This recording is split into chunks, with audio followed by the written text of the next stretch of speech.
Yeah, that's what I'm talking about. It's been a couple of months since I have heard that critical hit from the great No More Kings. Hello, everyone. Welcome, Arvanauts, to a special and somewhat unusual Sunday evening stream of Masters of the Dungeon. It is episode 27, I believe, of Masters of the Dungeon, featuring my co-host, who I will introduce to all of you in just a moment. But this is our D&D and tabletop role-playing game roundtable, where we talk about game mastering and all that kind of good stuff.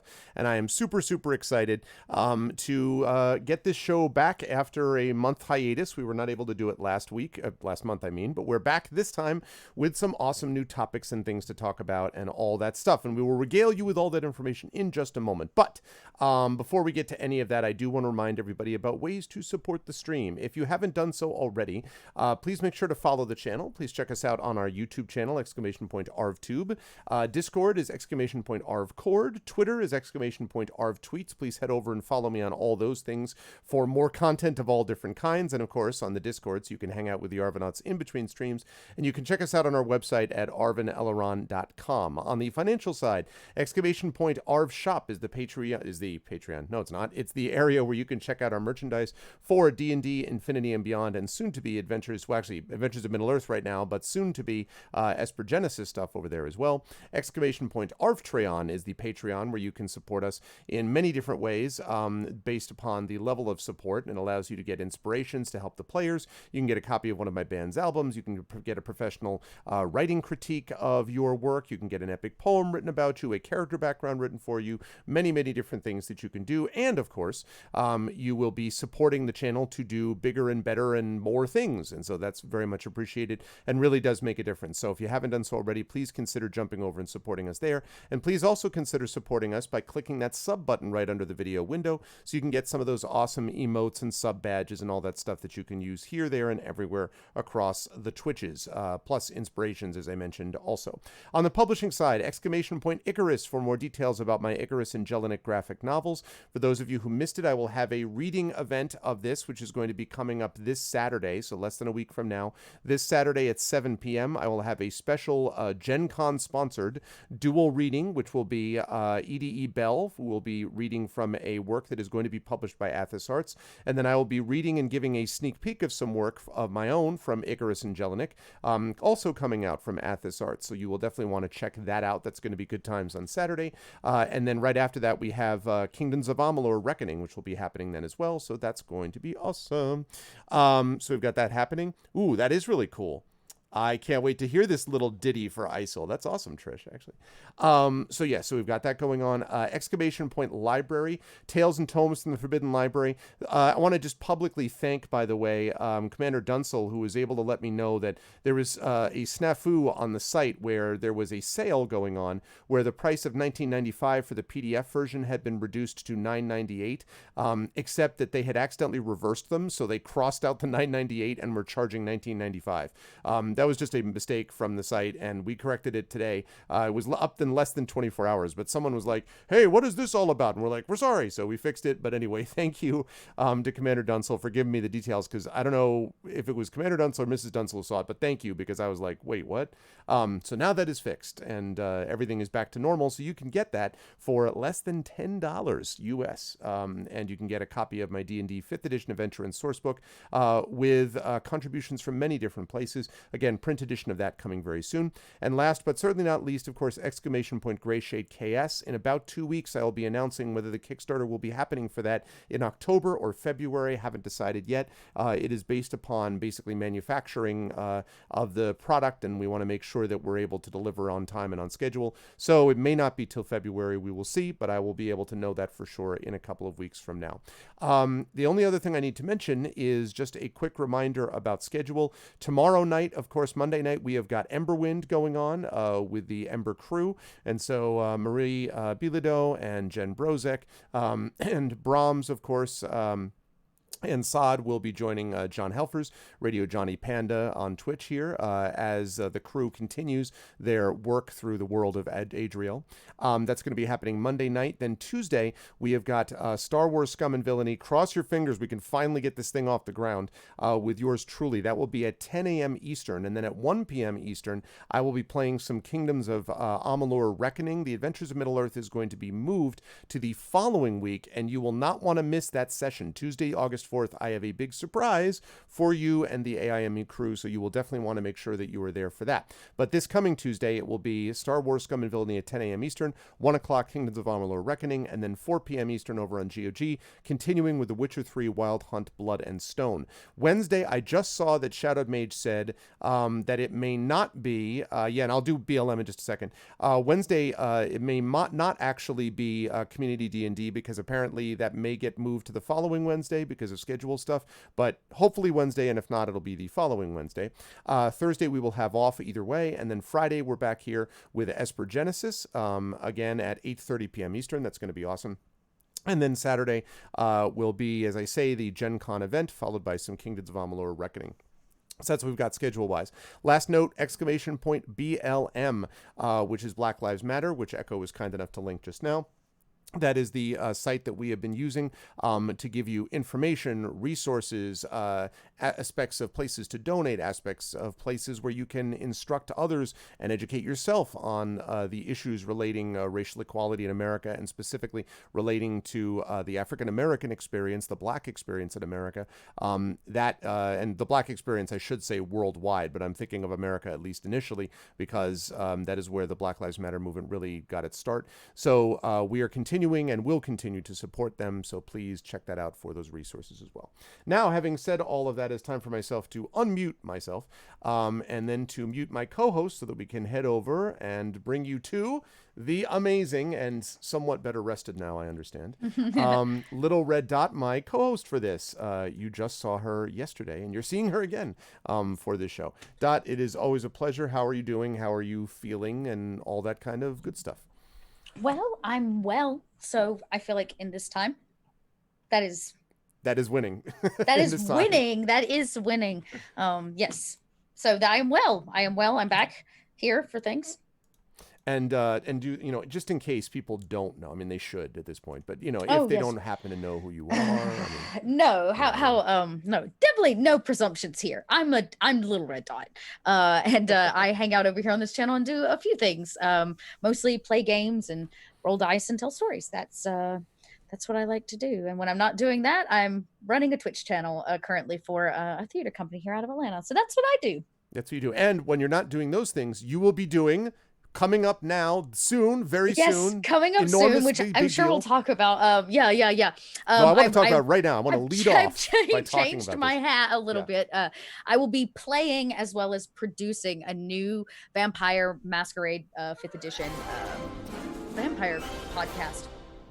It's going to be dark and really mature. It's going to be great. I'm very excited. I've got a killer cast.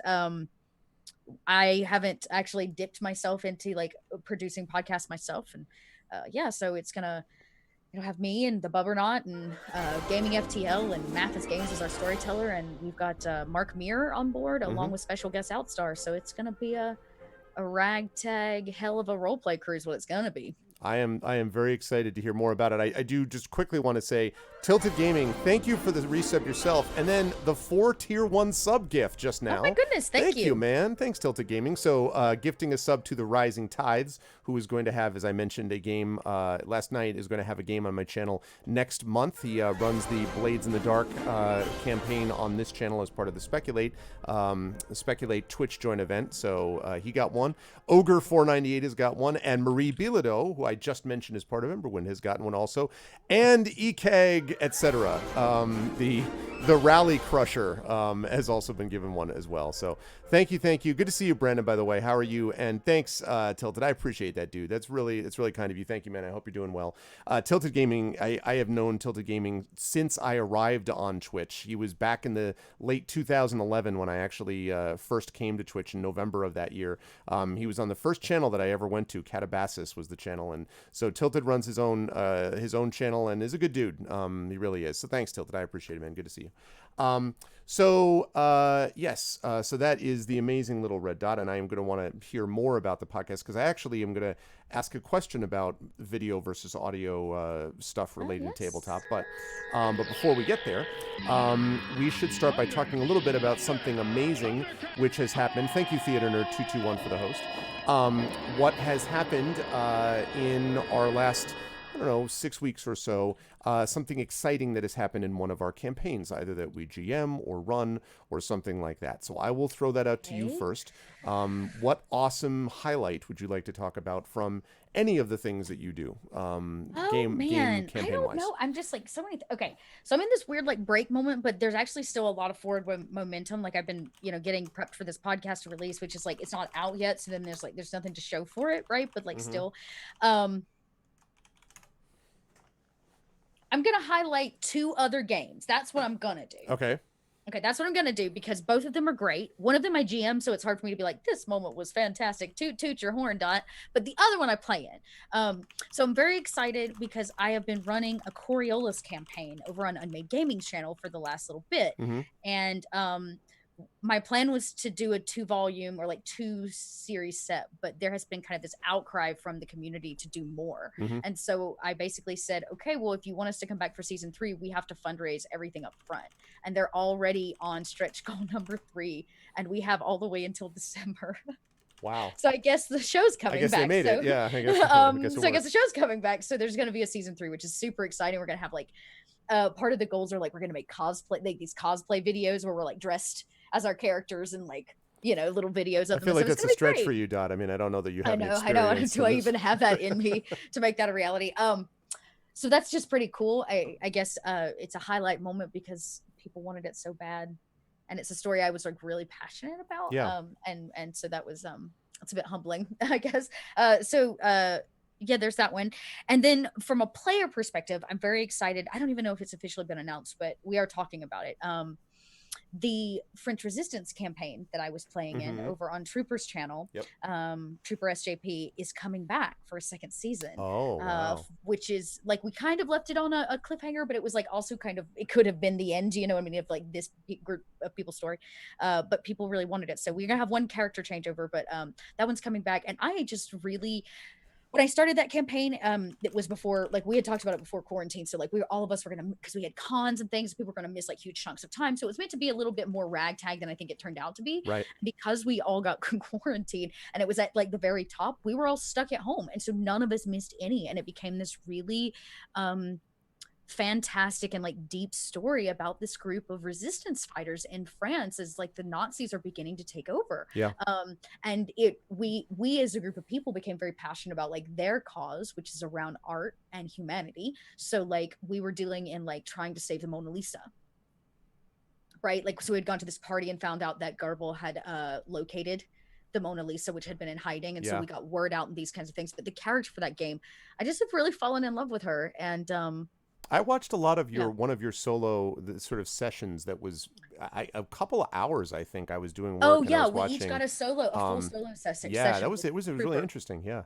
Yeah. So yeah. Her name is Regina. She's she is German. And her family is kind of well-born German hierarchy. And she witnessed the first book burning at her college, and it changed her, and she turned into kind of like a fight the Nazis from the inside and was outed as a spy for London, and she had to run to France. And so she's been hiding out in France, working against them. But because she's so she was basically a German prodigy child, chemistry, art history, she's working against them as a radio broadcaster, like a radio operator, and she's far smarter than all of them, all the Nazis combined. So she's just she's working from the inside out. It's been very cool to like play this game where you take a different look at like how a lot of Germans felt about their country also being invaded. Yeah. Right, that Germany itself was also invaded by the Nazis. It just so happened that the leader of the Nazis was German, and then turned Germany against itself. And so Right. she's not only fighting for like all these people that are being invaded, but also like the right of who she believed her country was. Right. You know, it's Right. just it's been such an impactful game, and like so unexpected. So to know that we're coming back for a second season is pretty exciting. Oh, that's cool. Yeah, Yeah, no, very that exciting. I do. I was struck by that also because I kind of loved the setup for it was really interesting to me, and I've been thinking a lot more for reasons I can't yet talk about publicly, but about I was thinking about your solo session just because I've been thinking about duets and about the because I really enjoy those sort of one-on-one deals, and it was kind of neat to see it playing out with you and the game master for that. So that was Yeah. cool. Yeah, it was really neat. The whole setup for that one. I'm glad that that was the one you tuned in on because it was a big character moment. Like, Yeah. you know, Yeah, she killed her dad, and because like, I think you had mentioned, yeah, exactly. Well, you had said that this is going to be a big, like, intense one. I'm like, all right, well, listen, it's going to be more intense than grading exams or whatever the hell I was doing. At the yeah, time, I'll tune into that. I Yeah, will and tune sure into enough, that. yeah, it's just very cool. It was Troopers like letting me live my best spy life. You know, like he's letting me live my best espionage life. That's what it's in the exactly. in the body of a you know, Oh, and a man. good German, a good German. A good German. So I yeah, I love spy, and also I happen to love spy stuff quite a bit. From again, the Mission Impossible stuff. Yeah. I love spy Yeah. stuff. Well, the one that I want to highlight, I think for this, and I actually thought quite a bit about different sort of possibilities for this, but the one that I want to highlight actually is not one of my own campaigns. The one I want to highlight is the event that we had for JulyCon just about a week ago now, which was the Rick Riordan led. I shouldn't say that. It really is the Will Sobel, who was the GM of led, and Carlos Hernandez set this all up. But Rick Riordan was like one of the big names, obviously, in that playing D&D. And the thing that I wanted to mention about that was a lot of fun was, so first of all, you had this broadly diverse group of people. You had this group of people that had never played D&D with each other, at least very little, if at all, and some of them had not played D&D, period. In fact, Taylor K. Mejia had not played D&D before this event, and so that was like, all right, well, let me just show up in front of 300 people and see how I do. And they had a great time. And the thing that I noted about it, because I was not playing it, I was just running production and so forth. The thing that I noted about it that I enjoyed the most as they were going through it was everyone was having a blast, everyone was having a good time. But one of the things that we had thought leading up to it was how was chat going to be? Because my folks, my regulars, I trust the people sort of know what we run here. But a lot of the people coming into this were, many of them new to D&D. They were coming for, quote, Uncle Rick. They were like, I want to see what it's like to actually have, play D&D. And then they're like, I'm fangirling out all of these people, blah, blah, blah, blah. So which was great, but it was a very different, kind of crew. Because, I mean, I am writing a middle grade book at the moment, but honestly, like, that's not my usual audience to this point. And so they had all come just for this. And the interesting thing was that there was almost no moderating that we had to do at all. Like, all of them just had a great time. I think that we had maybe one troll that had to get banned, and there was one bot somewhere, and that was it. In like 4 hours of play with 300 people, and it was consistently at 250 the whole night. That, I was really, really impressed with that. And I think the reason I bring it up here is they were fully into the experience of watching this game. And if for a moment we sort of pull the camera back a little bit and look at, like, we have just in the world been through hell over the last 4 months, right? This has been a nightmare, not just because of the virus itself, but because, if you live in the United States, the disastrous response to it, because that it is coming right along lines with the death of George Floyd, the Black Lives Matter movement, these things which are hugely important, but which also are extraordinarily painful. The level of trauma in our country is oh very my high God, right now. and so you get these little moments. There was one of those moments today. There was that I watched. I watched John Lewis's coffin being brought over in marched across the bridge, which was the Edward Pettus Bridge, that was. I am a huge admirer of John Lewis, so that was really I'll tell you a amazing to John see. Lewis story one day. Oh, The first time I met John wait. Lewis. I can't wait. Yeah, because I think that's right. I remember. I love the fact he actually cosplayed himself at a Comic-Con once. Yeah, Like he shows up at Dragon That Con was all the the time. coolest. Oh my god. Yeah, Anyway, yeah, oh, yeah. such a good man. But anyway, so there was one of those things, and so this was a situation where people were coming to this, enjoying the experience, but not like, we were doing this to raise money for the Octavia E. Butler Memorial Scholarship. We were doing this to benefit the Carl Brandon Society. We were doing this because these are important aspects of in the moment play, in the moment experience.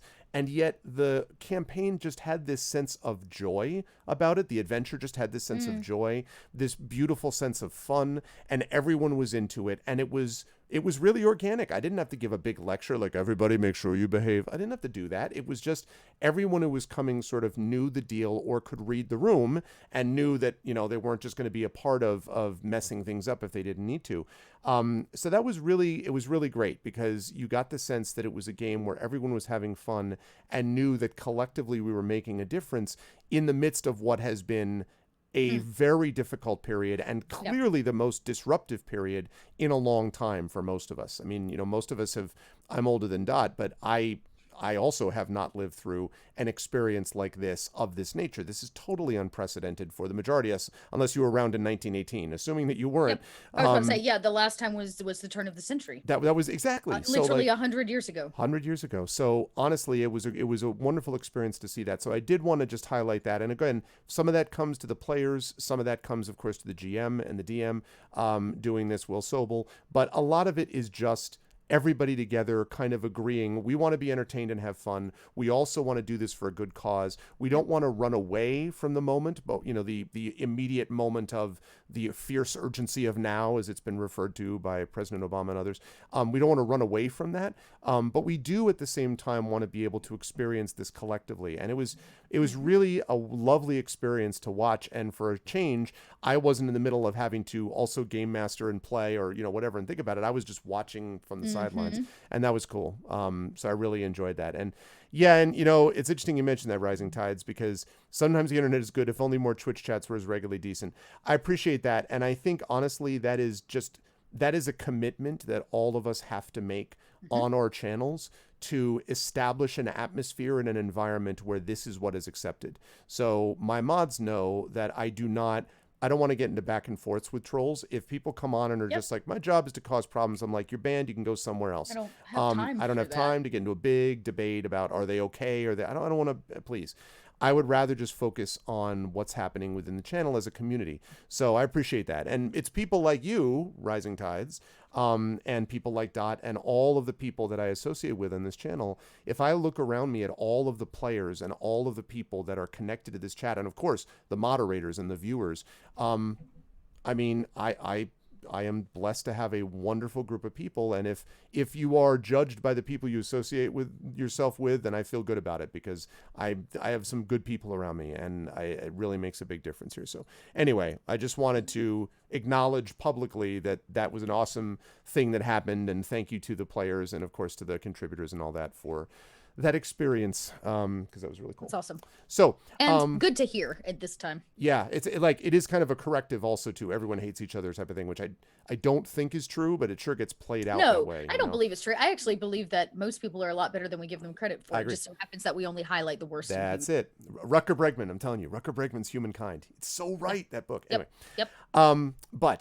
So I want to start by asking you, I have like a smorgasbord of questions for you. Oh no. I want to begin with the first smorgasbord question.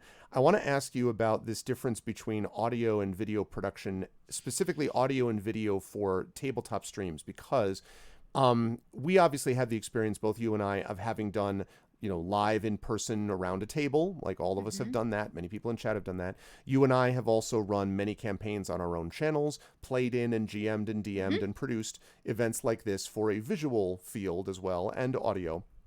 But because Curse of Strahd that you star in is also in an audio form, and because I've also done podcasts, and because you were just talking about the VTM podcast you're now doing, I wanted to ask you what you thought about, as a player in, or a DM or GM in this event, these audio specific events, what sorts of things do you have to consider as a dungeon master if you're doing things largely orally and orally, as opposed to visually, not around a table and not on a video screen? So it's just got to be done through like literally theater of the mind. Yeah. No maps. You know, no maps whatsoever. Because you're not in person, right, for this with the players, No, right? we're not. You're all We're recording audio. recording on the internet. So there's a Okay. couple things like, so just from a like business perspective, the money that I would spend to create a, say, on-screen overlay and a, like, the advertisement really is still there in the same way, but like, you know, it's just different. And so like a lot of the overhead that I would spend is different. Instead, I'm paying a audio engineer, somebody to actually edit it so it sounds good. Because what's happening is we're having to all record an isolation basically through Right. Zoom, Right. and then it's having to be merged together. So pay an audio engineer. I raised the money to pay an audio engineer, period. Yeah. That was like a huge part of it, but it is different.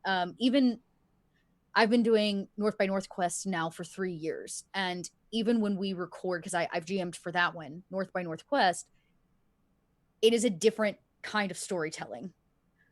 So different how? Give me, I mean, Yeah, besides it's a different the kind of obvious, storytelling. like what? Like there's no visual. Okay. So being like, okay, yeah, we. Well, they can't see we. So I need to say character name, be Yeah. specific, right? That's just bare minimum. Okay. I'm really bad about in between things. I'm way more aware of it when I'm recording just a podcast. My mindset for character is different in a podcast, like how I approach character, because it needs to be that much more rich in voice and tone and purpose, just as it is when you record a voiceover of any kind, because you're only getting it through one source, which is why ASMR is so impactful. Lovely. Right, because your voice, like, you're only getting one sensory piece Right. versus two. So your senses aren't split between visual and audio, and when you're only getting audio, you can affect the emotions of people very differently if you're really specific about how you use sound. Right. Right. And the audio experience, I mean, I was talking to, we were talking the other night about the incredible rise of popularity in audiobooks. Yep. Even during the pandemic, which you would not Yep. have expected would be the case. Like a lot of people talk about audio is really good for commuting, but it turns out that it has not actually dropped off the way that you would expect. And I think part of that is largely a time factor. People have more time, and because they have more Yes. time, they're able to sort of listen and allow the sort of their mind to take over, right? To kind of sweep them away in a way that they wouldn't have a chance to do if they were just, rushing from place to place. So Well, maybe that and has let's something to be do with real, it. everybody. TV and film are having to slow down. We're running out of Yeah. things that have been in production. Running out of content. Yep. We're running out of content. You can only produce so much in isolation. Yeah. And they're only opening so much. Like, even then, Hollywood's not really reopened. Broadway's not reopened. So our forms of entertainment otherwise are changing. Yeah. People are listening to podcasts again. Right? Audio's really good when I need to be doing something else, Rock God. Yeah. Right. When I need to go commute, when I need to clean the house, when I need to do the dishes or fold the laundry, like, I don't have to be watching something. I don't need subtitles. I don't need any of that. And so audiobooks and podcasts are really picking up in popularity right now. Yeah. The other thing too that I think is really great about podcasts, against audiobooks, no offense to audiobooks, is that there's it's like streaming, right? It's Yeah, the difference sure. between watching a TV show and a stream. Oh yeah. There's a personal piece to a podcast. There's a personal piece to a stream that I think really connects people in a little bit of a different way from storytelling than simply reading words at you. Now, are Yeah. there limitations? Hey, what's up, Malovich? Are there limitations, or is there a loosening of limitations? I'm thinking a little bit about Mark Hamill, who talked about when he took over as the Joker, how freeing the experience was of not having to worry about people watching him doing something. Yep. Because he was able to just he could ham it up essentially without people Yeah, noticing. you could do and the it- most crude thing Yeah, behind like a it camera didn't- and nobody's going to see it. Exactly. So I'm wondering, do you find the experience of Yes. DMing and GMing in audio a freeing experience or a limiting one, or just different, or what? I mean, it's obviously different. I But, find it is harder to GM. okay. It's harder for me to GM a podcast. It's easier for me to play in a podcast. And I think Mark Hamill has a point, right? There's a lot of limitations when our eyes are on something. I can't actually, like, through makeup and some prosthetics and really good years of doing that kind of stuff, I can make myself look like somebody else, like an old man or an old woman, or I can make myself look like Dakota Rain. But in the end, I'm still tricking your eye because I'm not an 18-year-old girl. Right? I'm not an 80-year-old woman. I'm not a Dornish maester. Okay. These things I have all played and can definitely trick the eye, but I'm still tricking the eye. With vocals, you don't get to see me. And I can do a lot with my voice. I can change who I am. Now I can be a Russian ballerina, even though Dot is 5'3" and not built like a Russian ballerina. Okay, like, let's in be fairness, real. even Russian ballerinas are not built anymore like Russian ballerinas. Right, I guess that's true too. But like, you know, that like perfection, that level of perfection. Oh, like I will never be able to bring that to a stream, but I can bring that to my audio. Yeah. And I can make you believe that I am that person in a different way. It sounds like you'd rather it almost might be easier for you to play in audio than to GM in audio. It's so much easier to play. Okay. Because I find there's more breadth to playing, and you as a player get to give more detail. Okay. When we're on a stream, you know, there's the time limit, which you still can have in a podcast, but there's a lot of other things going on and there can be a lot of distractions. And because there's a lot of distractions, our minds don't give us the chance to be able to take in as much detail. Like somebody telling you about a lot of detail. If I start describing a room on screen, it is going to be very specific. It's going to be this thing and that thing and that thing. But if I get to describe a room on a podcast, I have to tell you everything, all 5 senses. Yeah. How does the air smell? Is it dark or light? And there's room for that in a podcast because we're just listening. We're not visually distracted the way we are when we're trying to watch a stream in 5 players. Yep.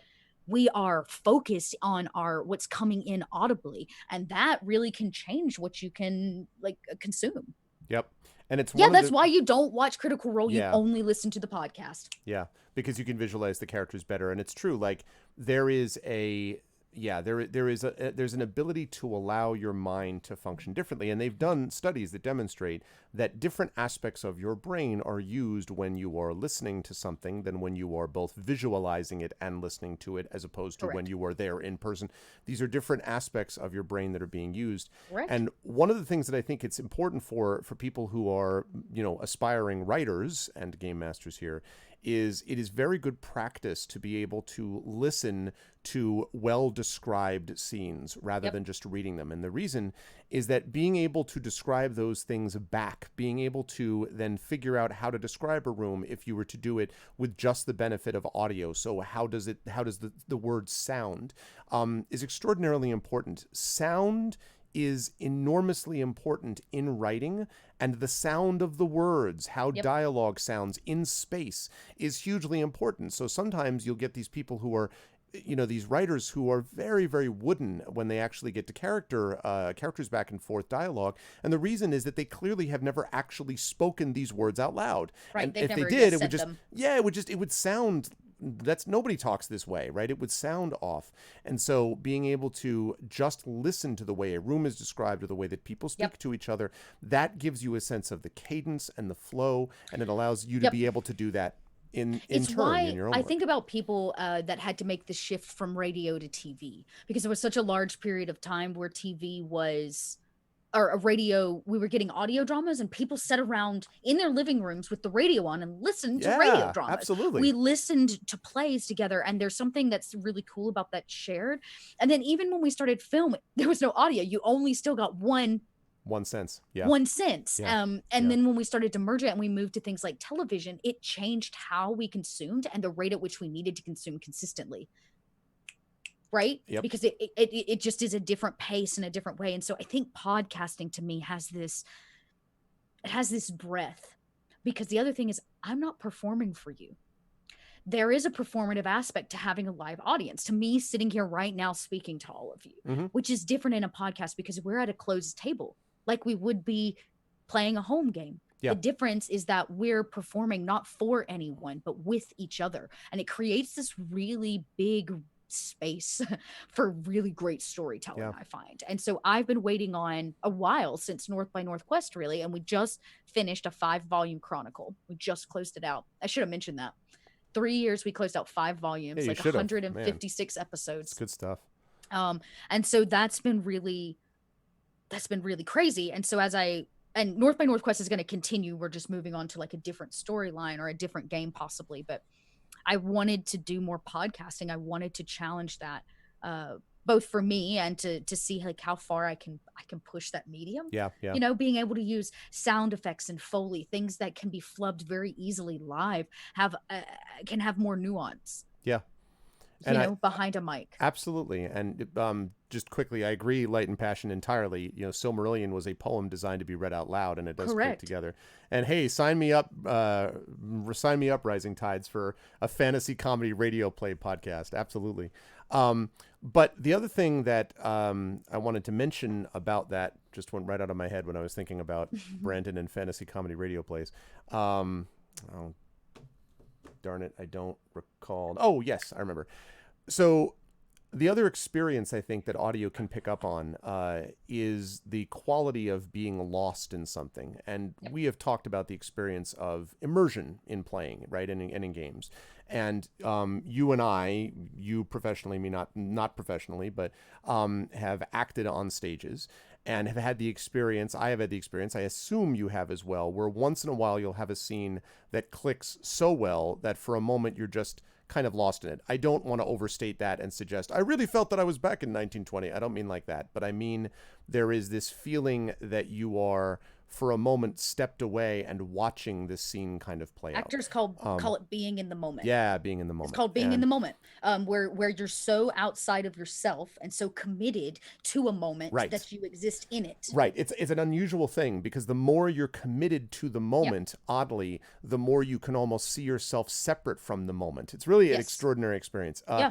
But so that happens It's what occasionally. all great actors strive for. That's what you hope for. Exactly. Oh, It's yeah. what all great actors strive for. And so I've had a couple of moments like that. I imagine you have as well. The thing about audio is that I find that when it's done correctly, you can be swept away by audio, sometimes with more ease, partially because it's the single sense, but also partially because so much of our brain processes things in this kind of audible sense where you're hearing things and hearing the way things should sound. And in fact, they've also done studies to demonstrate that even people who are born deaf have the experience of hearing internally what they would expect the world around them would be. Correct. And so I wanted to mention that idea that you can also therefore get lost in some of these things and get lost in kind of the experience of hearing this vista laid out, or these two characters have this incredible discussion with each other, this amazing debate, or, you know, what are we going to do about X, Y, and Z?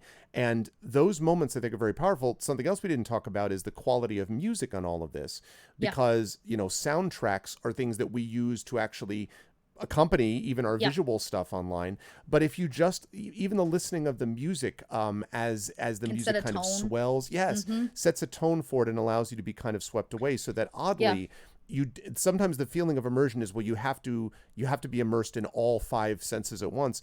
It's not really the idea. You do want to be able to tell people, you do want to appeal to all the five senses at various times as you're describing them, but in fact it's sometimes easier to be immersed in simply the single sense of audio, which sort of sweeps you away. We talked about this in art school. I took a psychology class. We talked a lot about art and how art affects people, the psychology of people, and like why we're drawn to different forms of art and so forth and so on. And the brain, though it can fire lots and lots, right, of sparks and energy and blah, right? The brain can do its thing. It's still limited to how much it can do.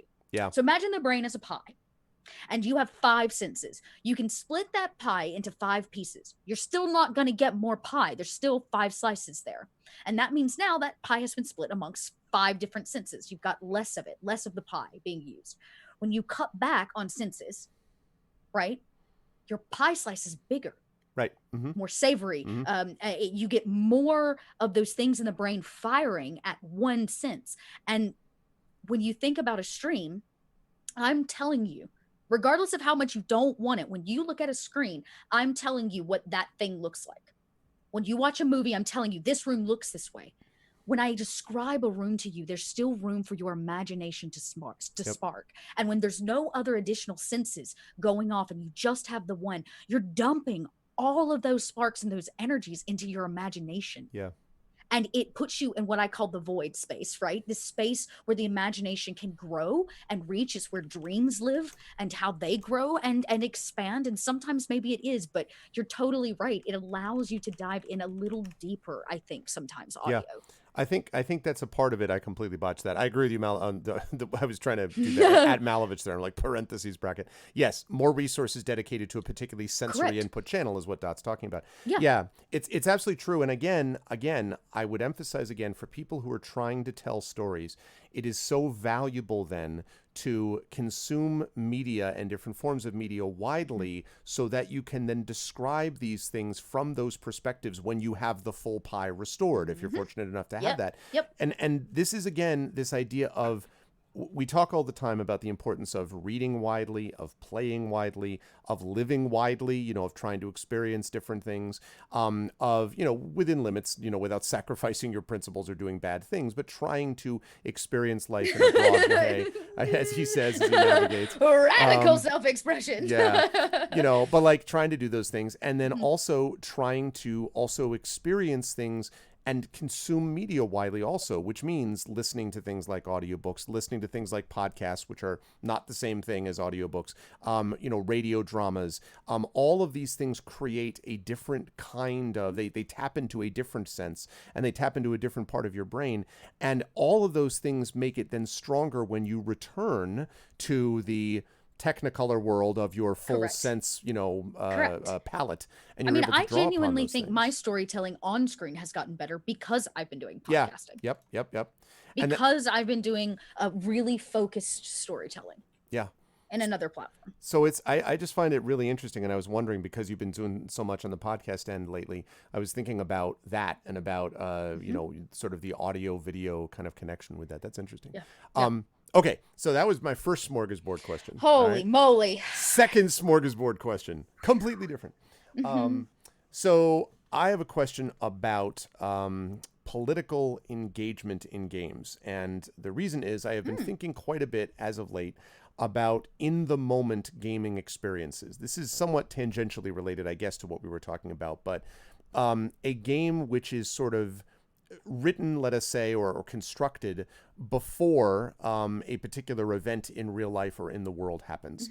I was talking to my friend Mike Underwood, who co-hosts Speculate with me, the actual play podcast.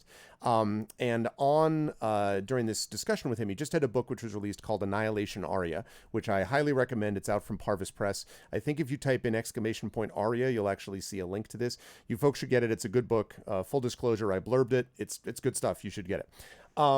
So when I was talking to him, I said, Mike is, very, very strongly left, very politically engaged, and has gotten more so, I can't imagine why, since 2016. So what I was wondering was, did the experience of writing the book change for him as he wrote it through this? And he said, sort of, but not exactly, because he himself had gotten much, much more politically engaged and active as the years have progressed. But one of the reasons that he was writing this particular book is he was kind of making an argument for the found family, the experience of people who are set against the backdrop of oppression. It's kind of like, he called it like Star Wars oppression, where you always know the Empire is in the background, but you don't foreground, except maybe in Rogue One, the sort of visceral, like, they're jackbooting you in the throat type of thing, like that's the sort of thing that we would imagine from a Star Wars. Oppression kind of never looks like oppression. Yeah, it's a little it more hides. Yeah, it's a little more back there, and we cover it up in British accents and whatever. And again, that this is not to undercut Star Wars at all. It's just to say that that's the way that the kind of story that they told. So he was trying to tell a story that was fun and that was this experience of a family coming together set against that backdrop, in which he's almost making an implicit argument for the importance of families like this, which such oppression would typically try to destroy. So in other words, it's not that he's foregrounding their experience of being a joyful family unit, and that in itself, in a way, is making a political expression, essentially. He has other books where he wants to go real hardcore into, here's the exact moment that we're dealing with, and this is that sort of thing. Yeah.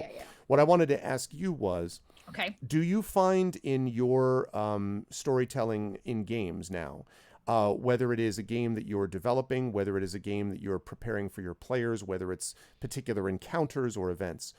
Are you finding yourself more drawn to specific political reference points that you want to go after in your games? Are you finding yourself wanting to comment more on what the world is around us at the moment with what you do, or not in your games? And it's not a value judgment. It's really just a question about how you do always make a things. comment about the world that I live Okay. in any game that I write or play in. My characters make my comments and statements. They are my way of coping with the world that we live in. Okay. Dakota, a highly abused female, right? Um, uh, Regina, though set in the middle of Right. World War II, Right. I was thinking right? about that. A woman who is a radio operator and gay and very much trying to save art in a world that is losing its humanity. Yeah. Right? Yes, everything that I play has some kind of political lead. Like even I think about Coriolis, right? Which is humans in space, but that game is about the void, the darkness creeping in Right. from all corners. And it doesn't always look like an empire in space, which Mhm. is always the sci-fi way. It's there's the empire and there's the little man, and sometimes it's not that simple. Sometimes it's messy. Yeah. I make and there's something called the mysticides, right? People who are beginning to gain these abilities that people believe are just sick. We just need to cure them, make them like we are. So yeah, I think honestly that is both the merit and the flaw to being an artist, is Mhm. that you can never completely, at least for me, separate yourself from politics, because no matter what you do, it is a reflection of where you're at with those politics For of the sure. world. For sure. And politics, of course, Vary. we Those automatically vary. engage in it to a degree, Yeah, because you politics is live a part of in our it. You existence. live in it. So it is always hard to separate yourself. Like, unless you're being given a character to play, any Right. character that I create is still a small branch in some way of who I am. And I guess And I something that wondered, yeah. yeah, and I wondered a little bit, I guess, about the magnifying lens with which you look at the particular political experience of that. If you're playing in a long running, like the Star Wars Scum and Villainy thing that I was talking Yep. about on Tuesday, do you have this urge to take the magnifying glass and kind of zoom in on protesters on Alderaan before or whatever, right? Like something where there is an experience of trying to more clearly signpost that this is a specific moment of concern If for I have you to or not. signpost, I'm not doing my job as a Okay. storyteller. Okay. That's like where I come from. I shouldn't have to spoon feed you the politics because you're also living in it. Okay. Okay. You don't, right? You don't want me talking at you about it. You want to feel like I'm talking with you about it. Mhm. And so in that case, it's my job to subtly and maybe not so subtly hint at these things. But even like, for example, the Coriolis campaign with the mysticides going on, they left to go on the main mission. Mhm. And as they left, rioting broke out on Coriolis. And it was just a cutscene of like rioting happening and cut back to them. And that's all they needed, right? Sometimes it's even more subtle than that. Right. Right? Like a character that we've been developing over 2 years, like Dakota, where her trajectory is a little rocky, and sometimes she struggles with one thing and sometimes she struggles with another. But it's really hard. It's always really hard to separate the politics.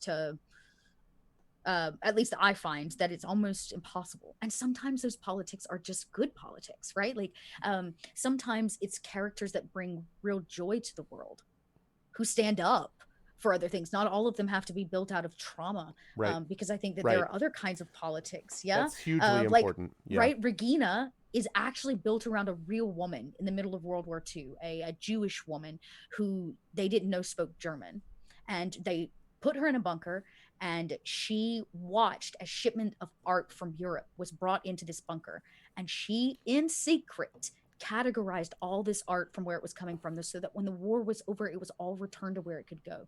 She spied on the Germans for months Yeah, it's super before cool. they knew, right? And that is still a political statement wrapped up in a woman that deserves a goddamn medal. You know what I mean? Yeah.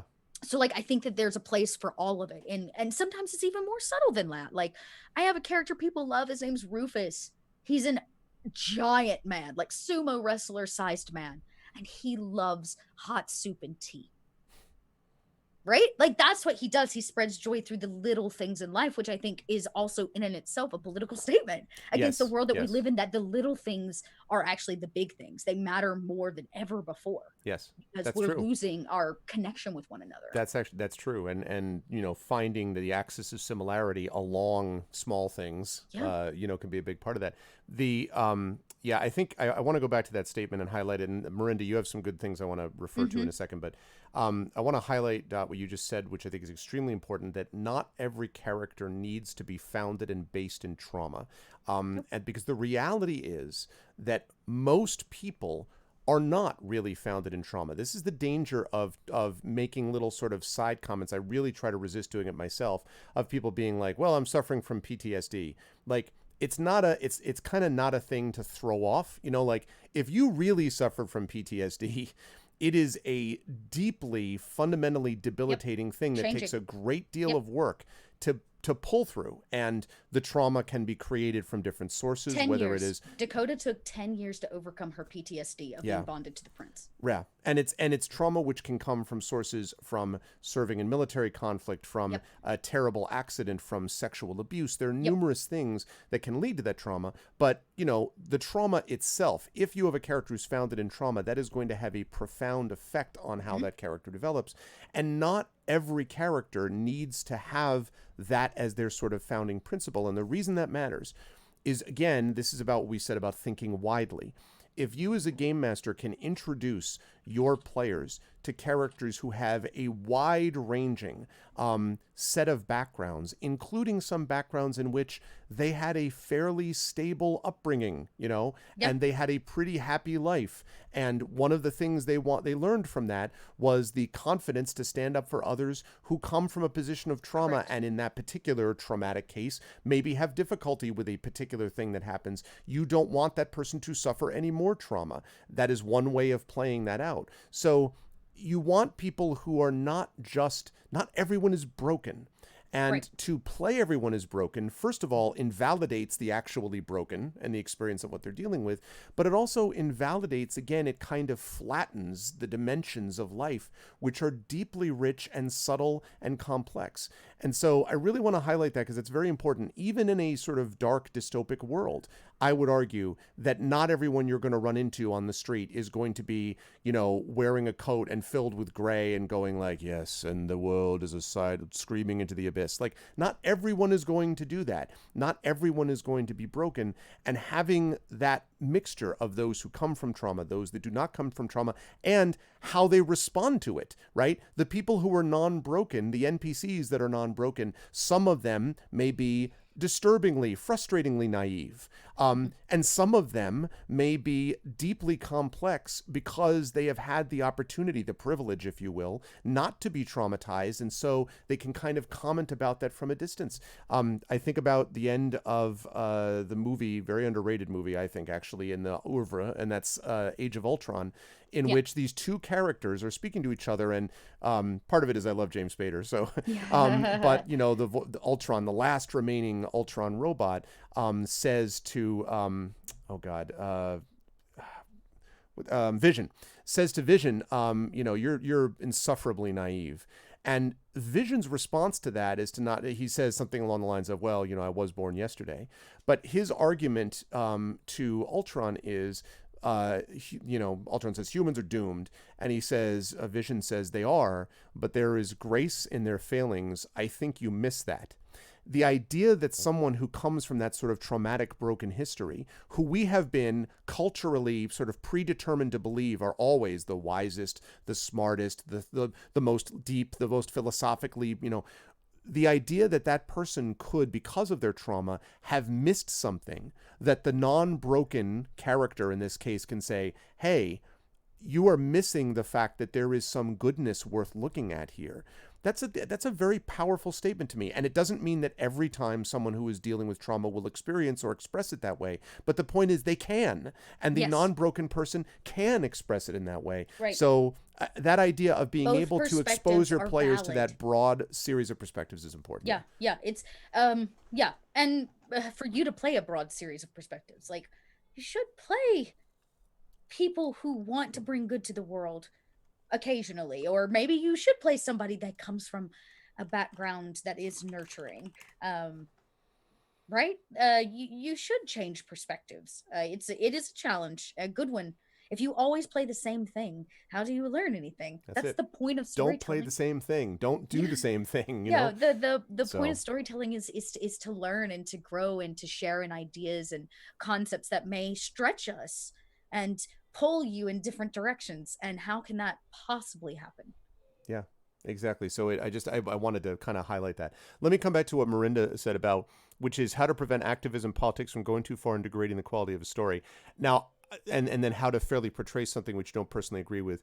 Here's the one thing I'm going to say about that, Miranda, and I do this with respect because Miranda is one of those very, very pleasant people to deal with that I experienced when things were at their best in debate, where you can disagree with them without them getting annoyed like you've personally attacked them. Miranda's Yes. very good about that stuff. I'm going to disagree with you respectfully, Miranda, because I don't think that's quite the right question.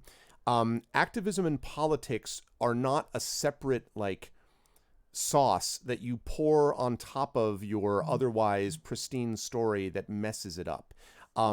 It tends to be, I'm not saying you're using it this way, but it tends to be a kind of privileged position that suggests that these things are inextricably divided. And so you would say, like, well, get your politics out of my sports, get your politics out of my music, get your politics out of my, as if All you those could. things are built around politics. Absolutely they are, because politics is literally of the polis, right? It is Yep. of the populace, of the people, of our body politic working together. So this idea that you can separate them, I reject on face. And so if you look at I think some of the greatest writers in our history, Charles Dickens was a deeply political writer. Go Yes. read Bleak House and tell me that God. isn't a staggering indictment of the law. Or George Bernard Shaw, Heartbreak House, one of the great plays ever produced, where you get to see England in a house. Like if you want to see England in World War II and you're like, here's England, this house just shows it to you. Brilliant. And George Bernard Shaw was a radical leftist, practically a Marxist, so those political moments are part and parcel of the experience. What I think you're referring to, and I want to hear Dot weigh in on this, I think, Miranda, you're talking about polemic, propaganda. And polemic is not the same thing. Polemic is not designed to tell a story, to provide a message through the process of engagement with character. Polemic is designed to browbeat into submission the person who's reading it, as propaganda does. So the Nazis produced propaganda to suggest that racial purity was a thing that was of value. Racial purity polemic is not art. And the reason it's not art is because it's not attempting to engage, to broaden, or to expand. It's designed to do the opposite. It's designed to narrow and to restrict and to force you into accepting this is the position that one must take. It's why Mein Kampf as a book sucks. I've only read one chapter of it and I was like, that's garbage. But it is polemic. It's propaganda. So I think what you're referring to is polemic and propaganda. And that I don't know is so great as art. But in gaming, at least, I think it's quite possible to engage very strongly politically without being lost to it, because I think politics is part and parcel of it. All right. Dot, I'm what gonna do you answer think these. about all that? I got feels. Yeah. All right. So a concrete example, consider Star Trek, Picard, or Last Jedi. Excuse me. Some would argue that the push politics ruined them. Some would argue that. But I didn't feel like the politics were pushed. And if you watch Star Trek or Star Wars and don't think that it's about politics, Right. from the very 100%. beginning, then you didn't get it. Even in absolutely. the end, if you don't agree with how they presented those politics, that story has always been about politics. If you think that Star Trek hasn't been, it is about going out and finding other people. That's politics. Right? The expansion into the unknown, the frontier. Absolutely. That is politics.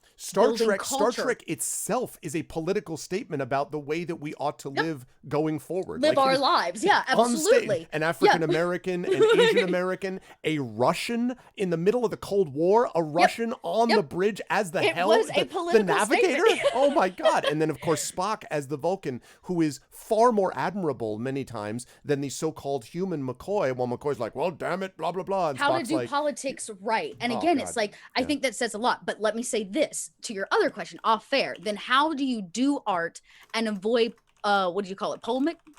polemic. Polemic? Never Polemic. heard that word. Avoid polemic. Basically propaganda. Yeah. Because art is always neutral.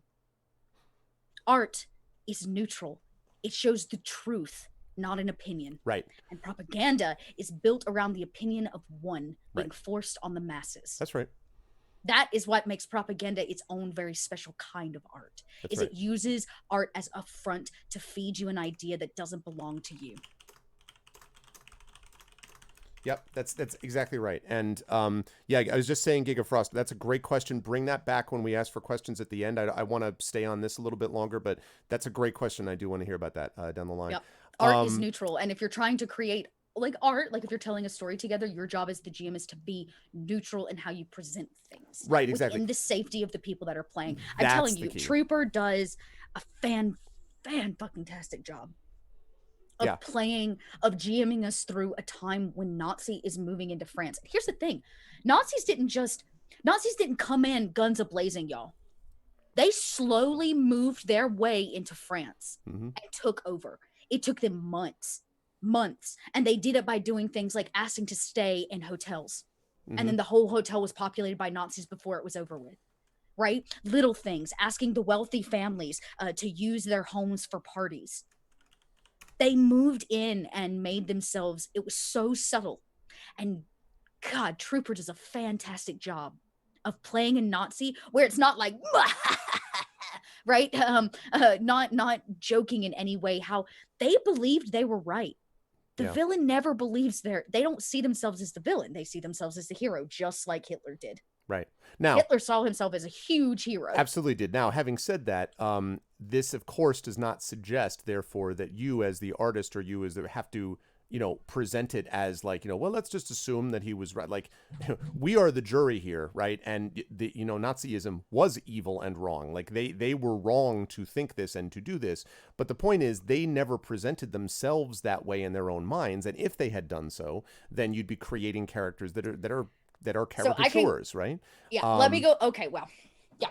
Let me talk about y'all. I could go on and on about Dadaist. You can take it from a girl who truly believes in that business and believes that the period of time after the Second World War when art was being made was the most important art movement that we've ever had ever. So I definitely recognize that built into Dadaism is the fact that you're making a political statement. It's like Brecht, right? We break the fourth wall so that you have to stop and look and appease. But here's the thing. People hated Dadaism. Yeah. People hated it. Yeah, they sure did. People hated it. And the art, nobody consumed it except for more Dadaist. It was a closed silo. You fed propaganda to only the same people. And it's why Dadaism died. And we moved into a new phase of political activism in our art. It has always been there. Yep. But anytime you inlay your art with political feels, it is propaganda to some degree. And propaganda goes both directions, y'all. Right? There is an argument to be made that Obama's first presidential piece of art, Hope, is positive propaganda. Yeah, you can make the argument. Right?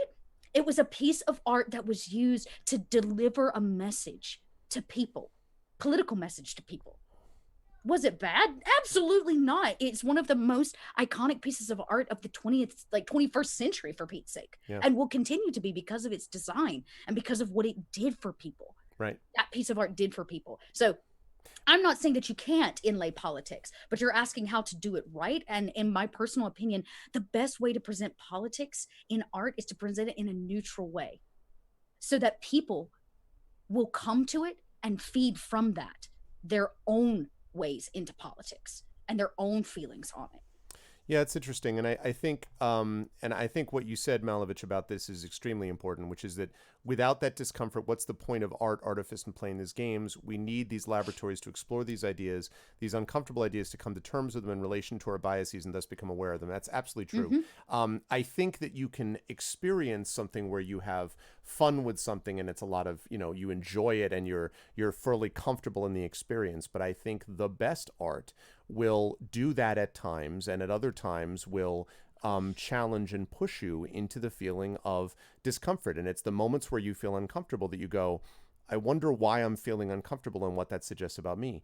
There is so much effort that has been placed. I don't want to get too far off the rails here because we want to stay focused on gaming and the storytelling here, but there has been so much focus and effort, I've said for a long time, in this country on preserving white comfort.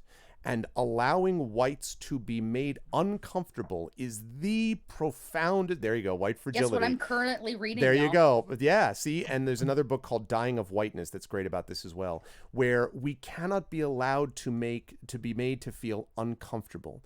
And there has been so much damage done from the desire to avoid even the potential of discomfort that we have, in essence, moved away from what it is that allows us to grow. We grow from those moments where it seems that things are not quite the way they should be, and we must learn to adapt, adjust, grow together. We must reach out to others. We must say, this makes me feel uncomfortable. What exactly do you mean by this? I want to know more about it. Or we go and do our own research and go, oh my God, that's what that means. It allows us to question ourselves. We can't do that if all we're going to do is read, to go back to a speculative fiction example, the same kind of epic fantasy every time. I love epic fantasy. I love fantasy's my jam, and I love being in a world like Dungeons and Dragons where we can do that kind of stuff. Running Curse of Strahd is pushing the envelope for me because it's pushing me against moments of evil, of horror, of things that make me and certainly my players feel uncomfortable.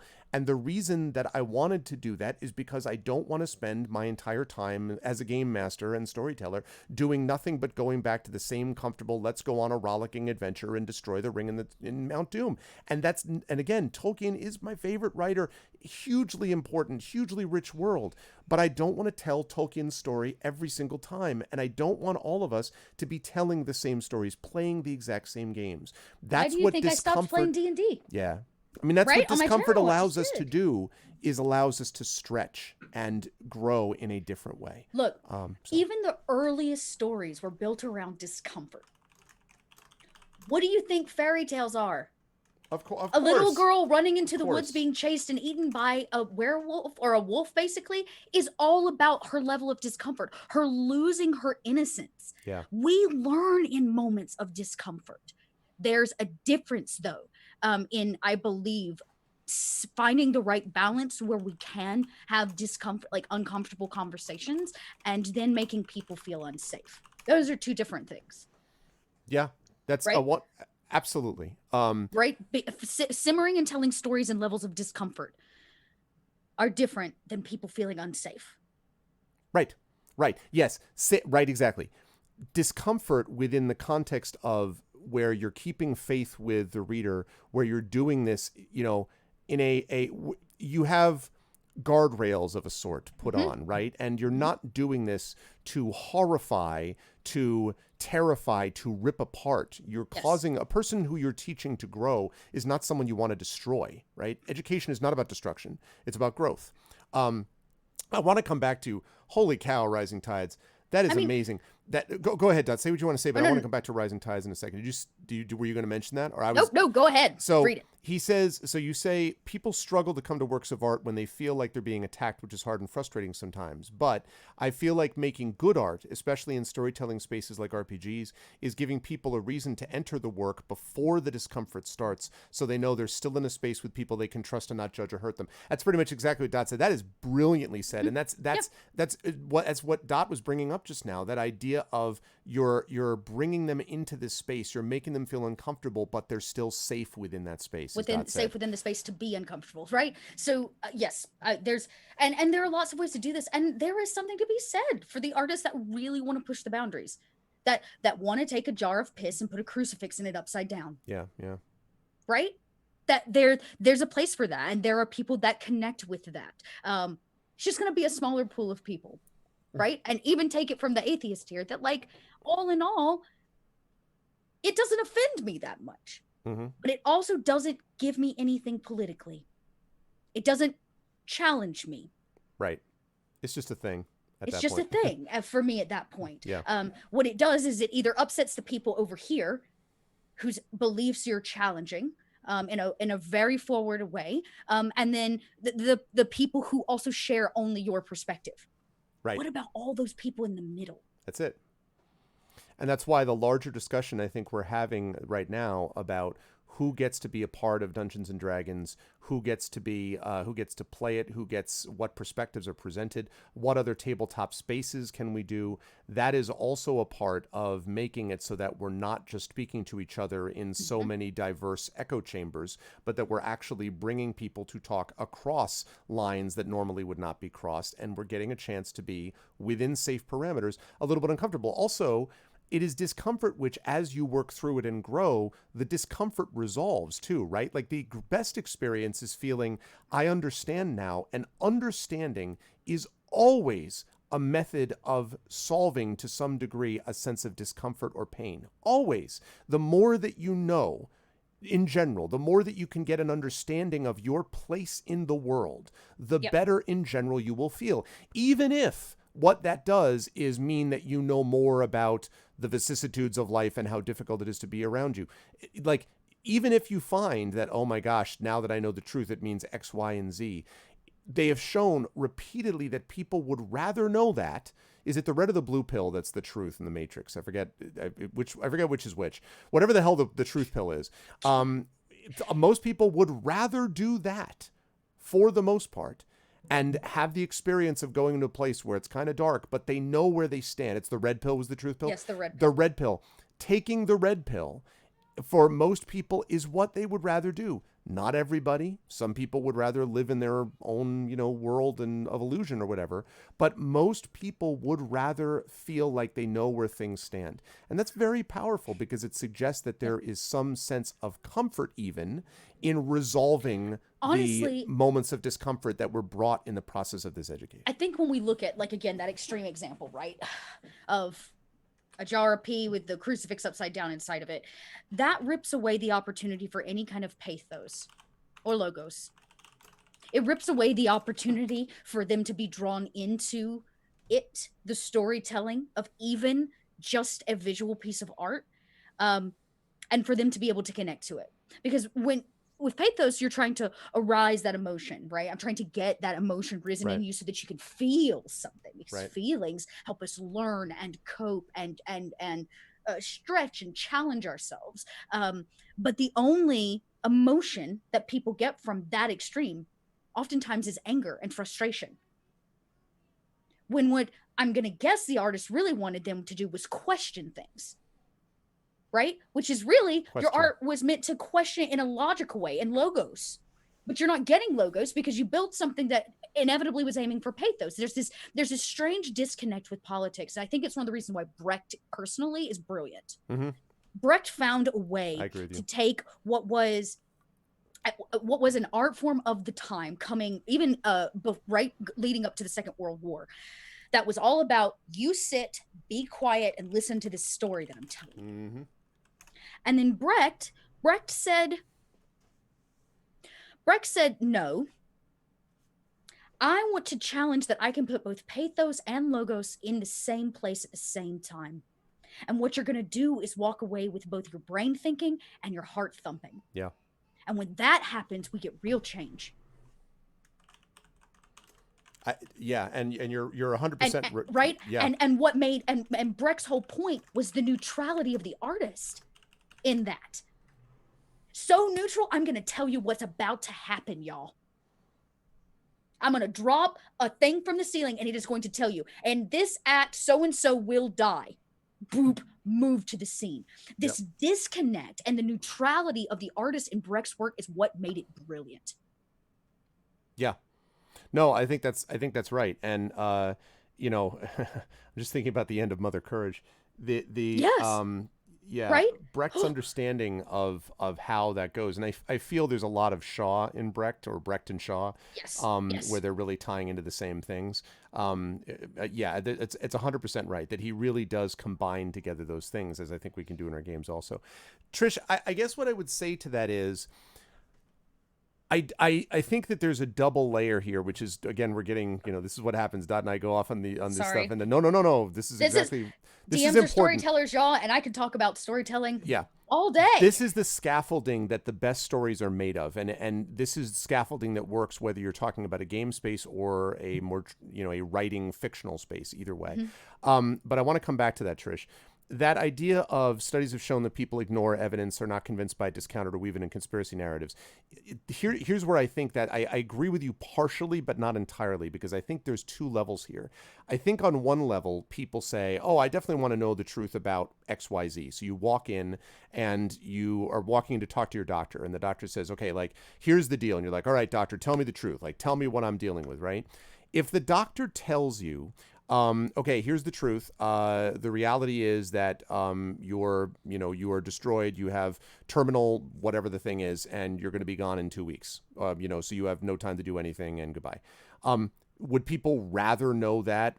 Some people might say yes, so they could put their affairs in order, but probably most people would be like, I'd rather not get to live my last 2 weeks knowing that that's the way things are.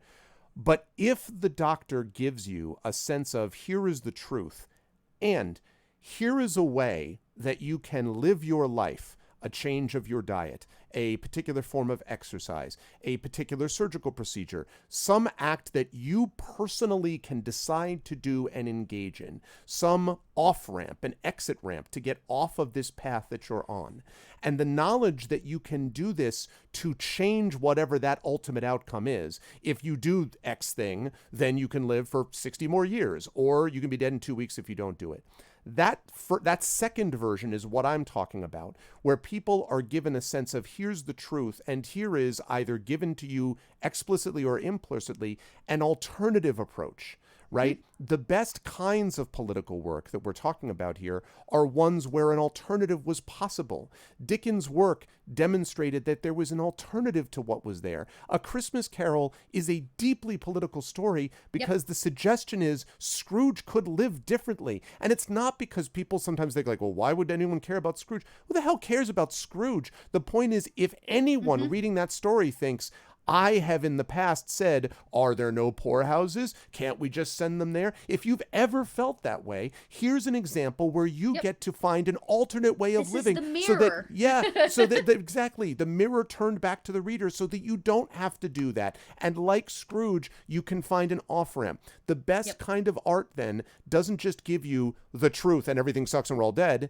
It gives you the truth and says, here is an alternative path. If we come out of it feeling like, wow, I'm not going to do what that person did. If we walk out of Lear and say, Jesus, that's an incredibly depressing tale, but thank God I'm not Lear. Thank God I don't have to treat my family that way. Thank God I don't have to have the ego that does this way. Then it worked. And that's the difference, Trish, I would say, if respectfully. I think that's what we're talking about here. It's a truth where there is an alternative way of presenting things. And that, by the way, I think is what Brandon's talking about when he talks about the importance of activism in art. And I'll ask Dot if she thinks that's the case for activism in art with her too, that they are giving you alternatives. In our games, we present to our players choices, not just here's the wall, that's it, but This is choices, what you have alternatives. To do. Yeah.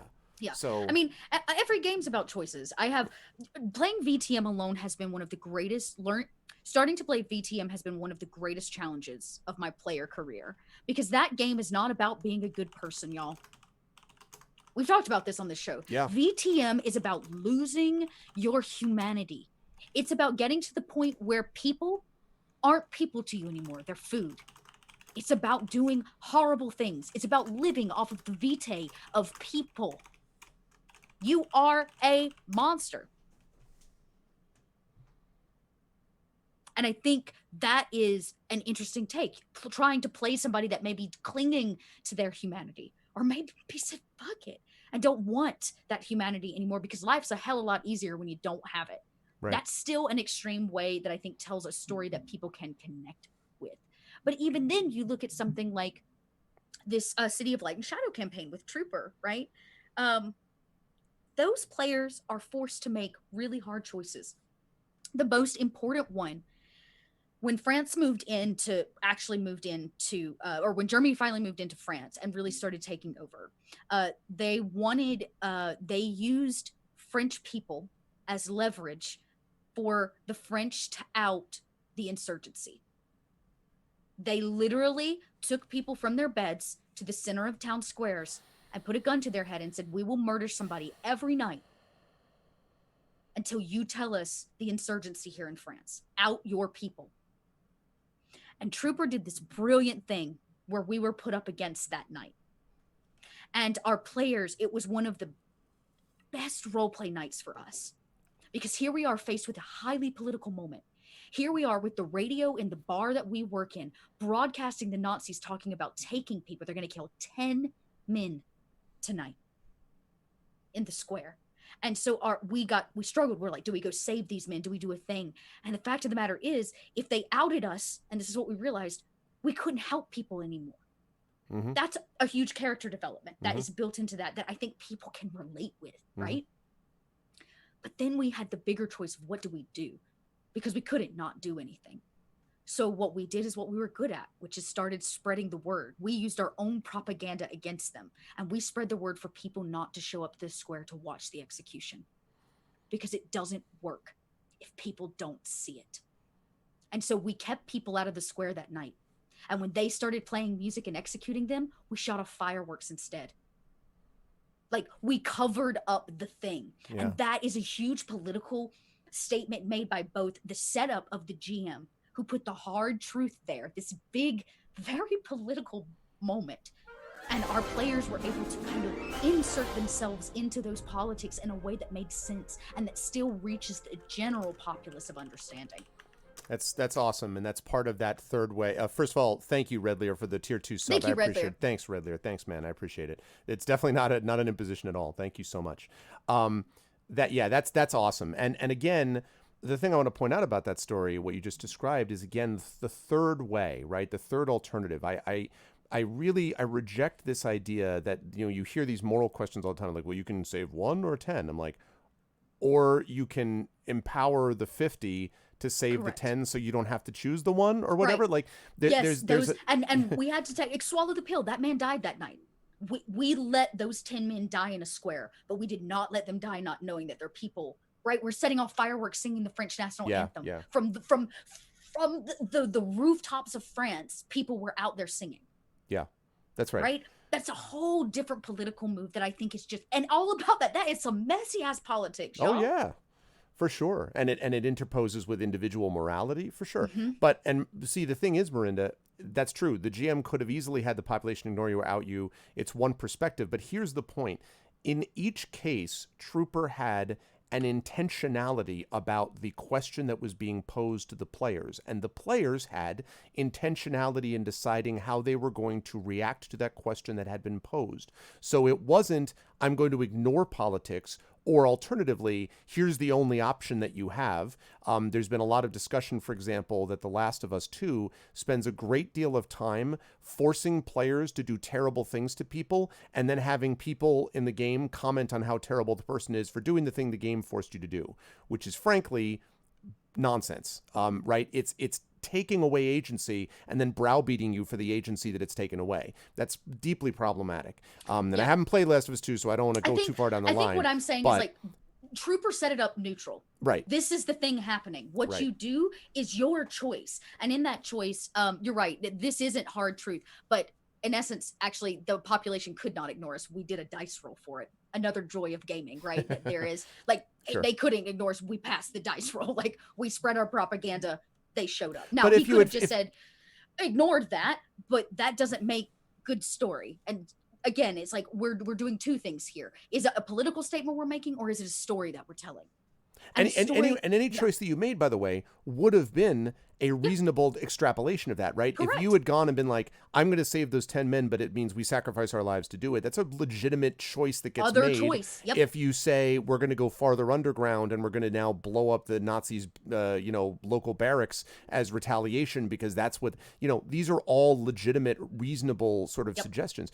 I want to recommend a movie for people if you haven't watched it. It's called The Mission, and it stars Robert De Niro and Jeremy Irons are both in it, and Jeremy Irons plays a missionary, and it's set in South America. I don't remember the country. I don't remember the exact country, but it's set during the time of Spanish colonialism, and it's when the church was more or less in bed with the colonial authorities and they let people get away with whatever. So this guy basically goes, and there's this village of indigenous peoples that is going to be wiped out basically by the Spanish conquistadors.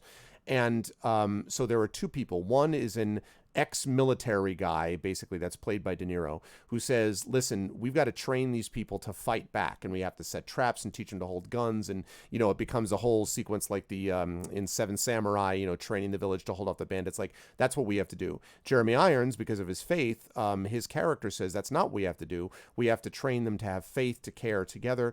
And I won't spoil what happens in the movie, but you see these two responses to an injustice, right? The Spanish conquistadors are taking over a village and essentially wiping out a population that does not deserve to have their village taken over or to be wiped out. The conquistadors are dead wrong. The question is, how do you respond to them? Do you do so violently? And in the point of view of Jeremy Irons' character, to do that means you become a version of the thing you abhor? Yep. Or do you say, listen, you can have all the faith you want, but the reality is a bunch of prayer is not going to stop these people from coming in and doing stuff. We need to fight back. Those are two profoundly powerful, good, morally good responses to the same evil, right? And you're giving people an alternative. You're saying these things are both questions that you would have to answer, and you would answer them depending on what your own personality, your own faith, your own background, your own upbringing would allow you to do. And what makes that movie wonderful, Art, is that it poses a difficult question, that it gives you alternatives. It doesn't force you down a particular path, but it makes clear that there is richness and depth to either of those paths that gets chosen. And the only thing that it establishes as an absolute is that the conquistadors were wrong because they were wrong. Like there's no explication of like, well, it's okay for people to go and invade other people and destroy them and wipe them from the face of the earth. Like there is no moral, there's no way to morally justify that, right? And so it did that, but it said, now given this moral evil, how do we respond to it? And it's a really interesting way to me of finding multiple solutions that you may disagree with some and want others, but they're all legitimate ones. And that's what I think gaming can do, is give people a sense of how other choices could also be good choices. And they have to decide for themselves which path they would ultimately take. And then of course, then there's that subjective question of what good and bad. Well, that's a very black and white view of the world. Like there is just some gray. Yeah, for sure. Last point that we'll make about this, because I want to get on to the questions from chat about other things too, and about our little product thing if we can.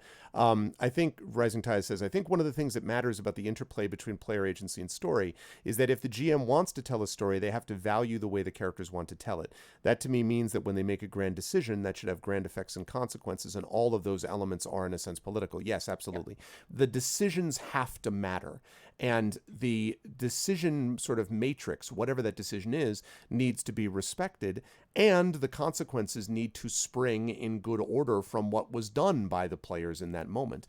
That, in a way, is kind of another way of talking about the avoiding of railroading, but this is avoiding philosophical railroading, right? Correct. Like moral railroading. Right, because then, again, if it's the GM placing those, trying to steer you, I think I think if Trooper had made the decision to be like, no, you can't spread the word, this is not going to happen. Because then I don't get my awesome whatever. Because then I don't get my whatever.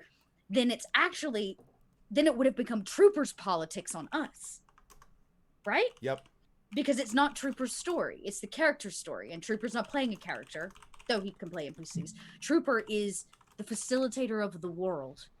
And the world, it doesn't matter what world you play in, the world when created is not black or white. It is gray. All worlds are gray. Yeah. They have this weird in between, and it's important for you to see that stretch of how the world is, and be neutral in presenting the world as it is, Yeah.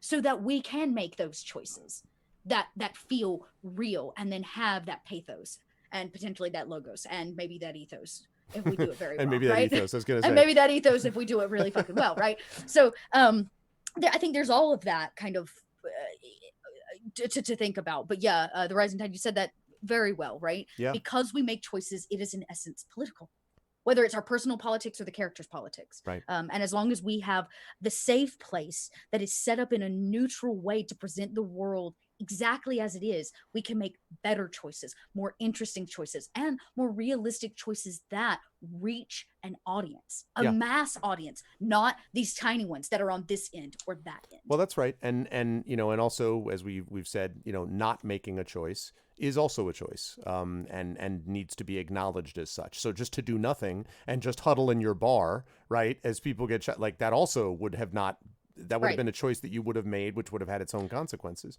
The So world is the fictional world, not the real world. That's where you have an issue. yeah, but I think the problem there, Miranda, is that the world is always, the fictional world, so to speak, is always a reflection of the world of the And it's people who just put it small. together. And so, like, you know, if Dot and I, or Brandon, I saw, you know, Rising Tides should do a D&D game. Yeah, I mean, you know, Rising Tides should definitely, you know, GM a game on this channel, or several of them. I can't imagine why. But, and what this is proving to me is I need to get Rising Tides on this show stat. But, but yeah, like the fictional world is a reflection of the people who are making it, Miranda. And so, you know, when Dot produces a world as a game master, it's going to reflect her sensibilities to a degree. Same thing happens for me. And that's the case with games I write or books that I do. If you read a book of mine, I'm going to very clearly establish what, you know, my bona fides as a human being are going to be there. Yep. You know, And because we can't get around that, this is why we diversify our tables. well, that's exactly right. Exactly. And this is why you don't just read one person, play one person's game, watch one person's show. You watch and read lots of them. You do have, I understand we always say life is short, and that's true, sort of, but it's also true that we have a little more time than we think we do. It's not that you think, well, I've only got this so quick, I better just read this one person. You need to read, again, we've been saying this all through the show tonight. Read widely, look widely, play widely, listen widely, consume widely. The more widely you do these things, the better. And especially in the world of speculative fiction that I love so much and teach and spend my time in, that is a genre about what if. Why you would want a world to be asking the question of what if, but then do everything you can to constrain it to the same what if you asked when you were reading stuff is bizarre to me. It's a matter read of fiction. reading your work and work that you love, but also work that you haven't experienced before and you haven't tried before, and gaming and game mastering in worlds that you haven't done before also. Yep. So, Yeah. It's it's stuff. I don't know. I guess I get really stoked about this City of Light and Shadow because it does take place in our world, in our timeline, but we are affecting that timeline, which I think is also there's a lot of love for that. It's important to remember that every fictional world in Tolwell is a real world for the people in it. As a result, are governed by the same strappy little pile of thoughts, fears, hopes, and complications come out when people share space, which is why I love them. Exactly. And that would be the case. And Trish, I hope what I said before made sense. I hope I was being clear, because I take your point, Trish. You should not judge. Okay. Then I think Sod got something different from that, because you should not judge someone in the real world based on their fictional world. Yes, they use their own world perspectives because that is what they know. You can't use knowledge outside what you know to make a fictional world. Yeah, I guess I agree with that. So you're saying that simply because one person is creating the world itself, it's going to have political biases. Sure. And I think that a lot of reaction that people have to particular world states, unless it's like celebrating depravity. Like, I guess if you have stuff that's like, it's great to be cruel to people. I mean, like, you know, maybe I'm not going to dig reading about that fictional world. But a part of it is not so much objecting to a given world state. It's objecting to making that world state the default, right? So, you know, again, I love Tolkien and a kind of Western European approach to fantasy, which has deep richness and is awesome. And, you know, again, I love it beyond belief. It's the most important work to me. On that. You know, that's fine. But that was my thing. I that was my jam. But here's the deal.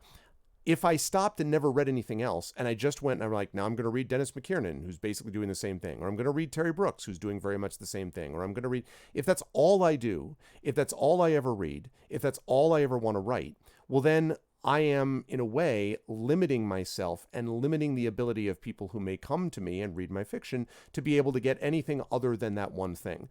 The objection is not that Tolkien wrote his work, because I'm glad that he wrote it. I think he is extraordinarily gifted and important author and one of the great fantasy writers of all time. The objection is I don't want everybody to write J.R.R. Tolkien again. I want them to write what they want to write. I want to read Ursula Le Guin and archipelagos with people of varieties of races and variety of colors and a variety of creeds and a variety of sexualities and a variety of identifications. That's what I want to read about, in addition to the stuff that I grew up with, right? I want to not just replicate the same experience. So the objection is not you're reading this and you go, well, that person has this world state. It's if that's the only thing that person ever does and all they ever show you is the same, here's the default. Then all of a sudden we grow up thinking that the only thing that's fantasy is, you know, heterosexual white guy fantasy, or the only kind of game is epic fantasy Dungeons and Dragons, or the only kind of storytelling is where you sit around and tell stories to each other and you don't think about board games or video games or any other, right? The idea is that's not the default. Get away from the default is my problem with it. I won't speak for Dot, but get away from making one thing the default and instead play, read, write widely with a variety of things is what I would say. What do you think about those apples? I have nothing else to say about that. So there you go. Yeah. If all you ever listen to is AC/DC, you'll end up with Back in Black 2.0. There's nothing against Back in Black, you know, but just so. Okay, let's talk very quickly here because we ran a little bit over, which is fine. This is a great conversation, but I want to do two things before we finish here.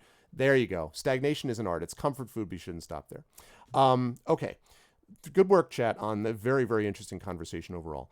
Okay, so I want to have us talk a little bit about anything we may have picked up of late that we were really into, whether it is a TTRPG or a new, new thing that we've been watching or listening to, perhaps that inspired our space, or something we bought product-wise, or anything like that. Have you got anything in your recent docket, Dot, that you want to talk about? Well, if you haven't checked out Swordsfall, you should. You want to talk about a new perspective on fantasy? Have at it. It is basically Afro punk at its finest, and it's wonderful. And Brandon, who wrote it and developed it, is a good friend and a fantastic human. And yeah, go support that human. Go. So that's one. I just have to put that out there. Like, when you talk about challenging your views, like, do that thing. Do that thing. Do it. Do that thing. So that's one. I can say, but there's only so much I can say, that I have managed to find myself as part of the playtest group for the new Dune RPG, which is pretty exciting. I can't tell you a whole lot of details because of thank you, The Rising Tides. Because well, I'm under an NDA. Come on, no one's gonna know. I can tell you some things that are public. It will be based on a 2D 20 system. So for those of you that like the 2D 20 systems, no Dune announcement, but a Dune announcement. So yeah, it's that's your real NDA. Yeah, that's my real no Dune announcement. No Dune announcement. You're looking at it kind of being built a little bit like the in terms of play style. Okay, what can I say? You're going to look at it being a little bit like the way Game of Thrones RPG is played, in that you come from one of the houses or a smaller house in like the system. There's a lot of politics involved. Obviously, Dune is a politics book, y'all. Speaking of, I want to talk about it a little bit. Look, Dot has a type. But yeah, so there's going to be a lot of politics involved and a lot of like fighting for power and those kinds of things. But with that, I can't give too much away, but one of my favorite things about it is that there are two different kinds of play styles. One that's like big umbrella view, and then one that's like character view. That's all I can say about that. Very cool. So it's definitely Exactly. Yeah, Your yeah. Dune announcement's not here. The courier got lost his fans after taking too much Too much spice. spice. The courier must flow. All right. Yeah. No, I'm actually excited to hear more about that. Because Yeah. I'm sure So that once I play it and I'm not under NDNA anymore, I'll tell you all the secrets. yes, I can't wait. I'm actually excited to hear about that because the politics is good stuff. Yeah. Right. Exactly. I can't comment on Dude, that. That's the politics? default Yes, answer. please. What? I Yeah. know. No, I actually knew about this before. The fact that Dot can now say, "Oh, this is a thing," but I can't say any more than that. That's a step forward. I mean, I knew about this for about a month ago, and it was like, "You Yeah. can't I was talk like, about I this." can't even say anything about that much yet. I have to wait till at least get the book in my hand to be able to say I am the thing I'm doing. Oh my god, it's so true. It's one So of those things that's you're like, "Ugh." So yeah, that's kind of a thing. I'm so yeah, that's been kind of cool, but I'm actually pretty excited. There's been one of the things I love about World of Darkness is the way they allow their content to be used and developed on by other people. And one mhm. of the new cool things out right now is a new card-based game that Renegade has printed that's a vampire like attaches to Vampire the Masquerade. Okay. I haven't actually had a chance to play it myself, but it's a very PvP style, like card based game that's built in the world of Vampire the Masquerade. So you should check that out. Let me see if I can find more information on it. That's my cool. next big buy. I haven't actually done it yet, but when I do, you know, it'll be there. They made a new announcement about I'm all Word of Darkness right now, Lord. They made a new announcement about Werewolf. The new werewolf, so the attachment werewolf RPG is also there. And if you haven't checked it out, holy moly, Free League has just dropped their new horror RPG. That is I heard about that. I haven't checked it out. well, I'm just gonna pull some things for chat. Pull some things for all of you. So Free League, of course, is like my jam. They have this new Nordic horror RPG, which is I'm just going to take you to. It's right here on the front page. It's in pre-order right now. It's in pre-order. But you can find out more about it, I believe. Now, of course, Free League is the same company that puts out like Tales from the Loop, the Aliens RPG, And Adventure to Middle Earth now, or whatever the equivalent's going to be. Yep. And Coriolis, of course, which you all know that I'm absolutely obsessed with. Mhm. I also believe they have Call of Cthulhu under their belt as well. But yeah, I'm linking. I'm getting there. I swear it. Okay, here we go. Okay, so that's the one from Free League, a Nordic horror RPG. It's gonna be the art alone is just stop yourself right now. Oh wow. Yeah, I'm just stop yourself. And if it's Free League, it means that the game itself is gonna have so much lore built into it. It's gonna hurt. I'm so excited. And then the other one is the wow. Yeah, that art's wild. Right. Yes, it's called the Vampire Rivals. Okay, so it's called Vampire the Masquerade Rivals. Expandable card game, which is right now getting ready to hit Kickstarter in August. So they talk a little bit about the game. It's basically a 2 to 4 person card player game. And each of you can you as a person, instead of being a vampire, you control a coterie of vampires. And it's like a political based player versus player like card game that like builds out some of the concepts from Vampire the Masquerade. Here, I got you. Here's another link. Oops. Okay, here we go. Expandable card game Kickstarter. Right, so basically you vie for control of the city while targeting randomly selected rival. Your coterie will use various abilities, attacks, and recruited moral thralls and schemes to battle your opponents in the street. It's a political group-based game. So each person has a coterie, and those coteries fight each other for politics inside of the walls of the city. And they have scheduled demos coming up on Gen Con Online. Yep, of course. Yeah, you can come check it out on Gen Con. I'm very excited. I think I'm actually running that game, or I say running it, modding that game. So I'm excited to watch. That's cool. So that's pretty exciting. This is a new one that I was pretty stoked about. Neat. Yeah. So those are some of the things. I don't know. Those are some of the things that I'm doing right now. Yeah, I think that's the big stuff. That's solid. That's good. I think that's the big stuff. Yeah. It's more. That is more than me. I'm going to throw one of these things up here. I can't talk about. Well, okay. I'm going to throw this in here because So this is something which just came to a close, this Kickstarter. I don't Oh, yeah, you think were I telling me talked about about this a couple months ago. I hope I didn't. If I You did, I'm didn't. bringing it. Because you've only mentioned it to me Okay. tonight. So Yes, and Dot knows some other details about this that I can't talk about. Haha. But relating to this.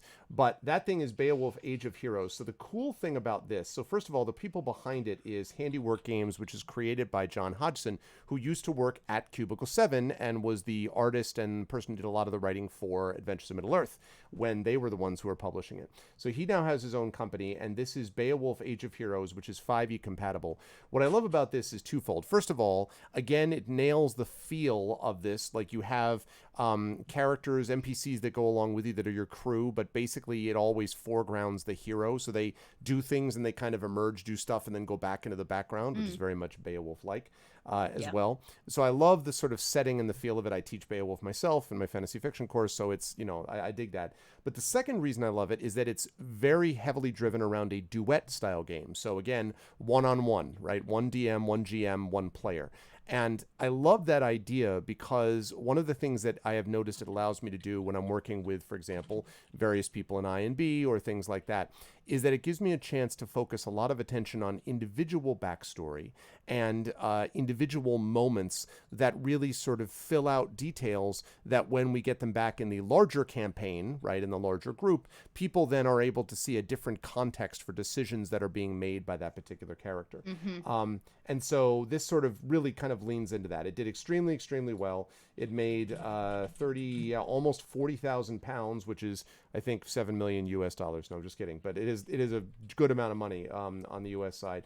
And so they ended up getting multiple PDF adventures. They got a longer book. They got art cards. They got more miniatures. There's just a lot of stuff that they got it. And this is going to be supposedly delivered in its full form in December of 2020, I believe it is. January 2021 is going to be is what they have targeted as their goal for when the miniatures and those things are going to release. But it's pretty wild. And like some of the physical rewards and the physical stuff with these particular kind of Nordic coins and yeah, exactly, Saad, like that Compass Rose and Kickstarter, all that would be pretty cool. So I am very, very excited about it. I backed it, I will say, as well. And yeah, again, more details to come about my involvement perhaps with this thing, but I just, as a product, I really think it's well put together, and anything that John Hodgson does is likely to be good because, again, I feel like Adventures in Middle-earth absolutely 100% nails the feel of Middle-earth and the feel of Tolkien's world with both rule changes and art, and I feel like this is likely to do something along those lines as well. And as far as the whole Tales in the Loop thing is concerned, I am on record as saying multiple times to Rudinell that the experience that I had with Johnny Pittman, who plays, of course, in our Esper Genesis campaign, playing Tales for the Loop was unbelievable. It was wild to me how much it nailed the feel of growing up in that world in the 80s. And I've talked about that before. So I have, I can't talk about this either, but listen, Rising Tides and I are, talking about stuff anyway. So yeah, Tales of the Loop. It's good stuff. I am very, very pleased about that. Actually, a Tales of the Loop campaign set in the Caribbean that's awesome. That's really cool. So yeah, I really loved that game when I played it. So, all right, last point we have to do here, folks. A few of you, I mean, you've already had a lot of great ones, but we'll take just a couple of questions tonight because we ran a little long. So we just have a couple of questions we will take. One I promised to Gigafrost way back here because Gigafrost had a really cool question. Where was it? Found it. All right, so here's the question. Here it is. Do you have it already, Giga? So this is a chance for you folks to ask a question to either Dot or myself or both about game mastering or things like that. So here was Gigafrost's question, which wasn't related to our overall discussion, so I wanted to save it. Still a good question. So Gigafrost says, I was thinking a lot about D&D character traits and was wondering what you guys thought about a lawful neutral character and if it would make a good main character. Also, was wondering what would be some good foil and villain examples of someone with that trait. So here's what I would say about that. Lawful neutral characters are very, very effective as rulers of particular cities, often, depending on the nature of them, the kind of chief legal or criminal officer could often be seen as lawful neutral. And I could make an argument for, I still don't think this is the case. I think this character really is more lawful evil. But I could make an argument for Doctor Doom from the comic book universe, from the Marvel universe, as a lawful neutral character. I think you could make an argument for that because Doom's has a code of honor that he lives by. I still think he's more lawful neutral than neutral, but his point is always the thing that matters most is order and the law. The thing that pushes it over into evil is the fact that the law is whatever Dr. Doom says it is. So that kind of pushes it away from neutral. See, and I feel that way about Lex Luthor. He's actually one of my absolute favorite I would have thought of him as villains. more chaotic because it's about him. No? Maybe not. Well, is it about him? It's not. It's about Superman. Lex Luthor doesn't like the fact that we have an alien representing us. But that's because he personally doesn't like that alien, though. Well, don't you think? Some could argue that that's not true. It could be another, right? Lex Luthor's thing is like, you're not human. Your entire purpose here is because you want to be human, but you're never gonna be. So stop trying. Right? It's really interesting. Actually, it's funny. I'm not a very big Superman fan, but I've been, thanks to my partner, watching a lot more Superman because they are. And so I've been learning a little bit more about it. And Superman altogether is not a terribly interesting character, but Lex Luthor is. And the way that Lex Luthor has been portrayed varies throughout the years depending on what you're watching. But I really think seeing Lex Luthor as this kind of neutral businessman and recognizing that like his distaste is for Superman because you continue to be the alien here in our place, but like you're not helping us. And there's this weird, I don't know. I think Lex Luthor, and I agree with you on Doom, are both very similar in that regard, right? It's like we want law and we want these things, but you're interfering. You're actually here bringing things to us. Right. You make it more dangerous with your presence. Not safer. Yeah. I'll give you another example of that, which would be Dr. Manhattan from Watchmen, from Alan Moore's vision of it, might be an example of that. I think the only thing I would argue about the Lex Luthor thing, and I see you're getting backup from a lot of sources here, Dot. The only thing I would argue about Lex Luthor is that my read on that has always been that is a dodge. That the argument is, it's sort of like the people who say, oh, I would be happy to vote for a woman, just not that woman. And it's always, that woman is always the woman that they don't want to vote for. And so it reminds me a little bit of that with Lex, where you're kind of like, as aliens in general kind of represent this, that, and the other. But really, one of his major motivations is his personal dislike and annoyance at Superman combined with his overwhelming ego. Which is what allows him to think that he has the right to then dictate that everyone else has to receive them in the same way. So that would be, but again, that is a discussion that's something I'm perfectly happy to. It's an interesting back and forth, which I think that Doom also has a similar problem to what you're talking about, Saad, which is that he wants it to be his solution, and therefore, though he portrays specifically to the human eye as very neutral, the evil behind it is the personal ego. Right. Of both of them. Right. Yeah. Right. For sure. And I was thinking about characters that are pushed into, I'll give you an example of one. I don't know why all of a sudden I'm coming up with comic books today.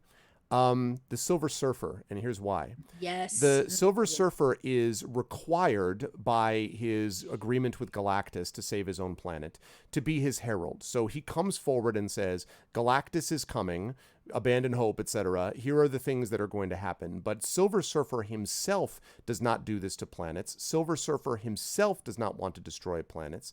Yep. He is required to act in a way that is in adherence with the agreement or the contract that he signed with Galactus. Now, here's the part that I think is interesting about lawful neutral characters. Here's the rub, Gigafrost.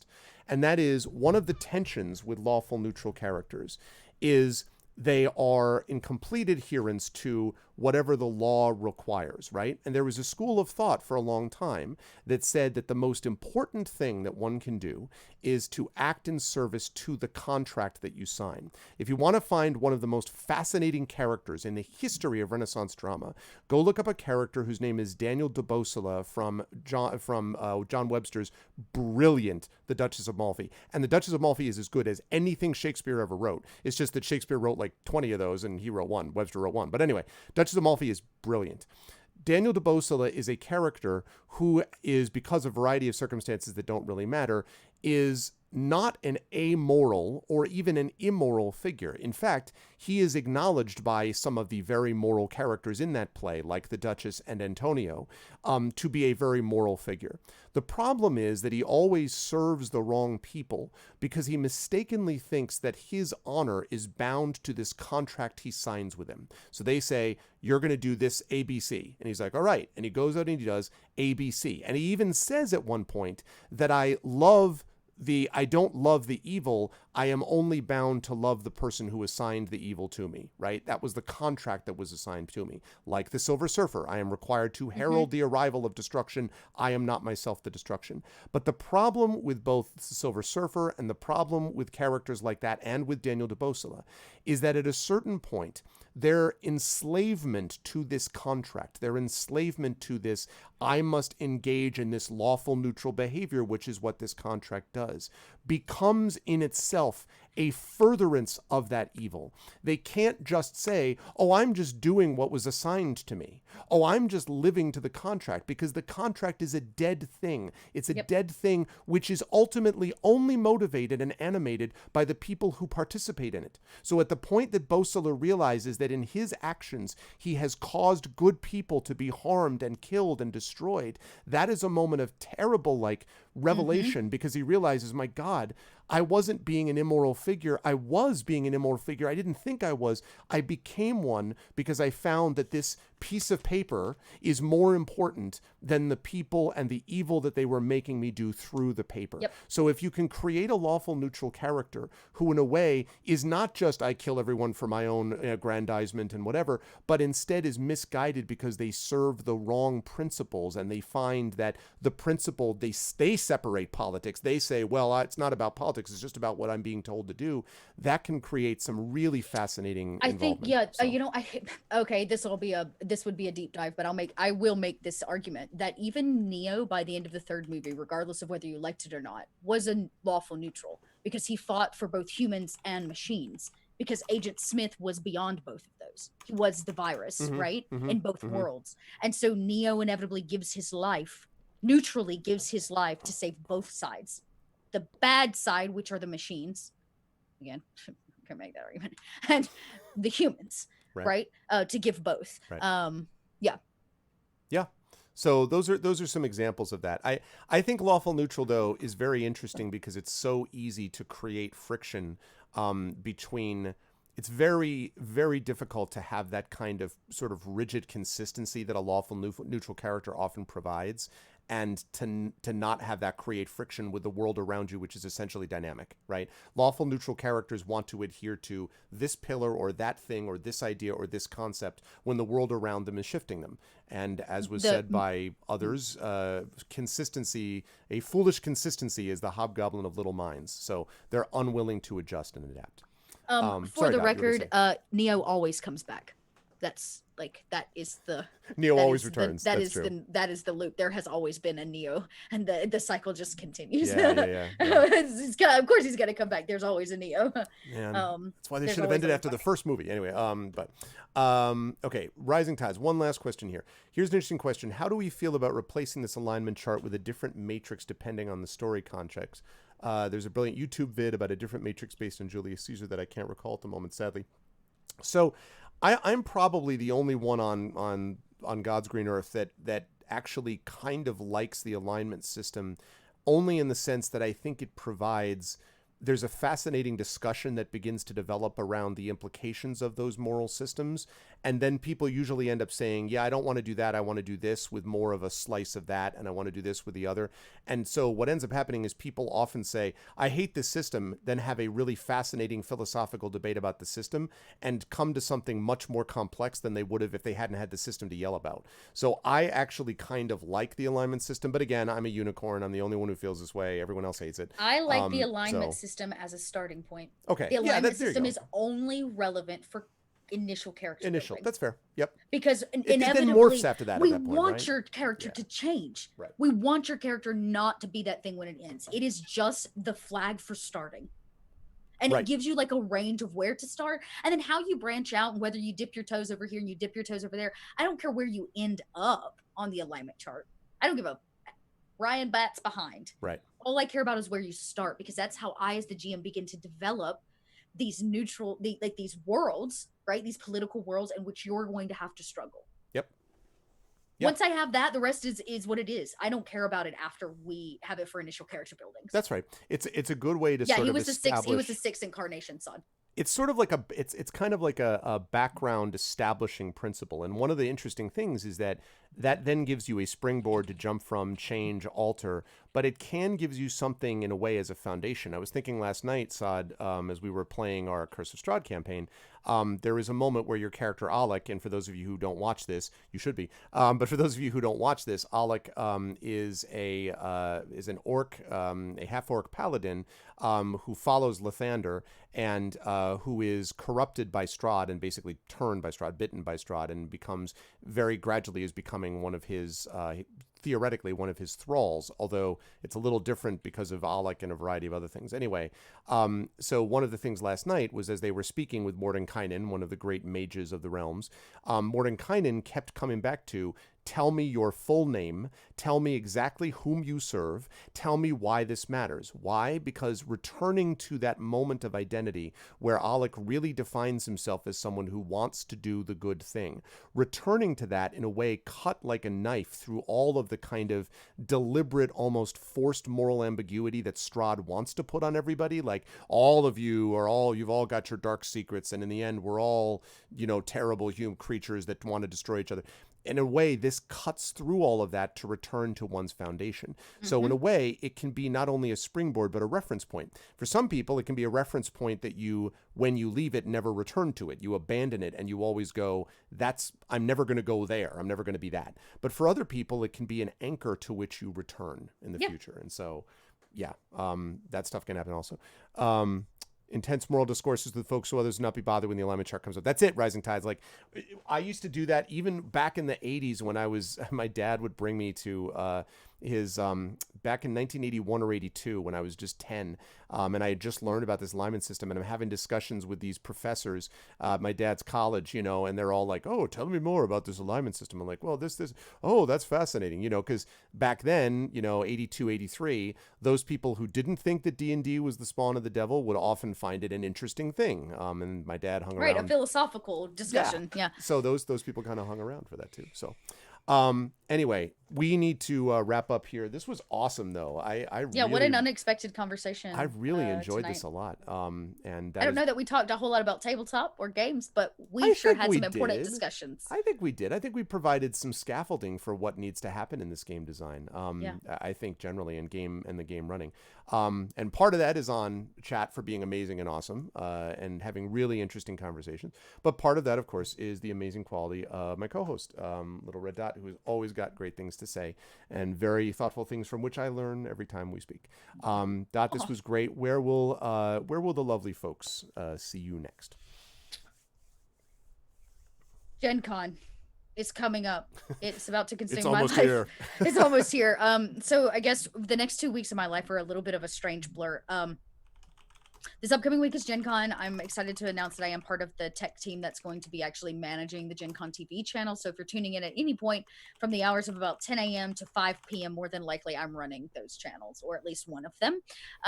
So you can come just hang out with me and watch some live TTRPGs for the celebration of Gen Con Online.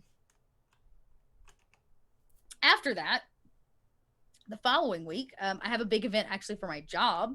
The theater is celebrating its 25th birthday. Okay. Oh, excuse me. Yeah, hiccup. So I get for drinking that drink too fast. That's how I would feel too. Just cut up, Yeah.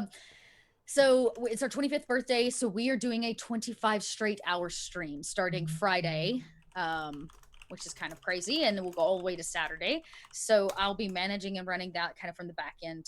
There'll be a couple times where I'll be on screen and you can see me, but most of it is just text. So my life for the next 2 weeks is a little jam packed. I'm not playing a whole lot of TTRPG, in fact, but everybody keep your fingers crossed. I'm about to go from here to write a grant to apply for some big funding dollars from my county to help fund my channel for the rest of 2020. So I don't know. That's very exciting. If I get the money, it means that I can put more shows. And the next time we do this, I'll have more things to tell you about. That would be super exciting, and it wouldn't be an Yeah. NDA because you could be talking about your own stuff, you That's know. right. So Yeah. So that's it's a pretty huge time for me. And then of course, keep your ear to the ground. The podcast called Stitch of Fate. You can find us online at Twitter specifically at Pod by Night.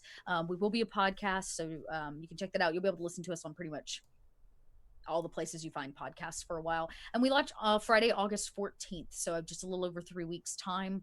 I'll have for my Patreon some pictures coming out of my vampire, which I felt was only appropriate for my Patreon because she's that kind of vampire. seems legit. And then but we'll be having we have some amazing art that's going to be coming out by an artist that I am just God, I'm over the moon that she took my commission because she wasn't taking commissions, and I begged and borrowed and pleaded and batted my eyelashes really hard. So yeah, I'm getting the art that I want. So this is my project. This is a bit of a long time in the making, so I could use your support. If you don't, go just follow us or share it. And even if you don't like vampire, that's cool. I know you know somebody that does. Can you put a I link know to you that know somebody that does. Yes. again, so we Da. can do that?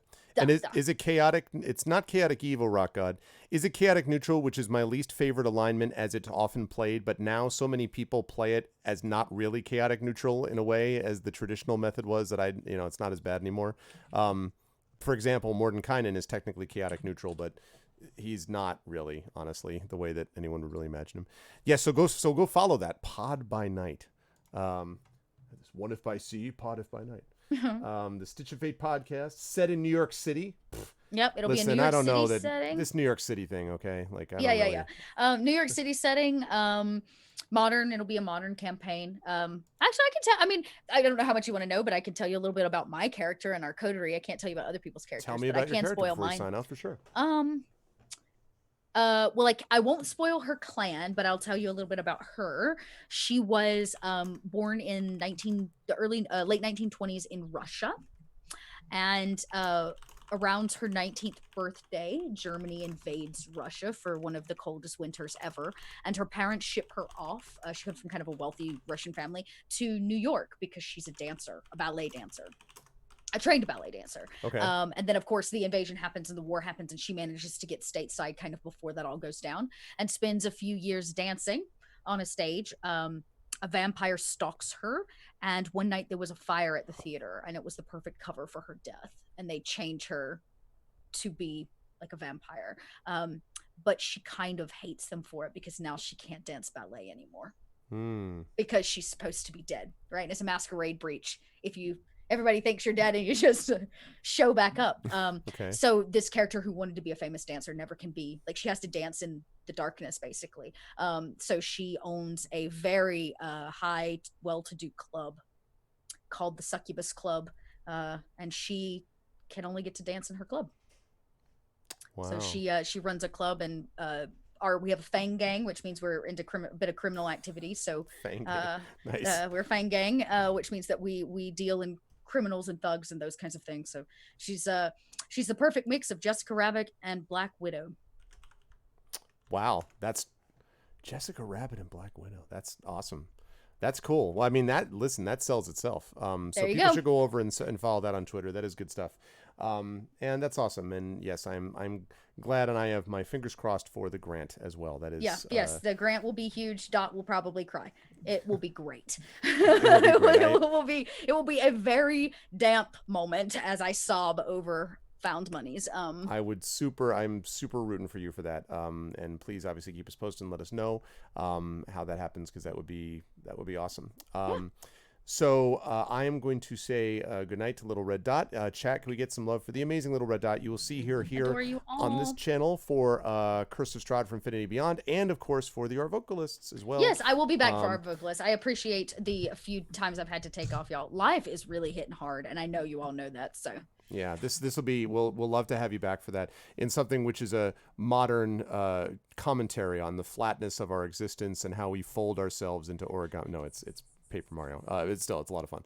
But anyway, thank you so much, Dot. This was great, and I will see you soon. You all have the best evening, and be awesome to one another, please. Thanks for the convo, Dot. Bye. Talk soon. Bye. All right.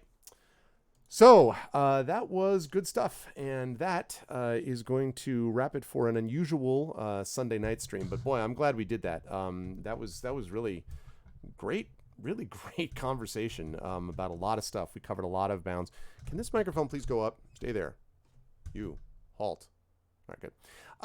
That was great. I really enjoyed that a lot, and I hope you folks did as well. And again, thank you to Little Red Dot for an awesome part of this conversation, and for all of you in chat for keeping things going. This was great, and you will hopefully have a chance to see examples of this going in the future for Masters of the Dungeon. If you liked what you saw and heard, you know what to do. Please make sure to follow the channel. Please check out our YouTube with !ArvTube, Discord with !ArvCord, Twitter with !ArvTweets, website for arvaneleron.com. On the financial side, !Arv Shop is my merchandise area. You can get Infinity and Beyond stuff. You can also get material for the Adventures of Middle-earth crew, and soon we will have some Esper Genesis stuff over there as well. !Arvtreon is the Patreon, where you can support us and allows me to do things like hopefully put some more money back into the channel and back into the various shows that we do, and also, you know, helps my writing as well, which I hope hopefully also has a benefit for this channel too. So please consider supporting us there. You can get cool stuff for yourself and cool stuff for the channel, and subbing to the channel, of course, that button right under the video window, as many of you did tonight, that helps a lot as well. Thank you again to Tilted Gaming for the gift subs that you gave out and for your own resub. I really appreciate it. Thanks to Red Lear for the tier 2 sub. Thanks everybody who jumped on board to sub tonight, because I appreciate it, and I hope this community is the best community on Twitch, in my opinion, my humble opinion. Every streamer will probably say the same thing about them, but I really appreciate everyone being a part of this. So thank you for being a part of this as well.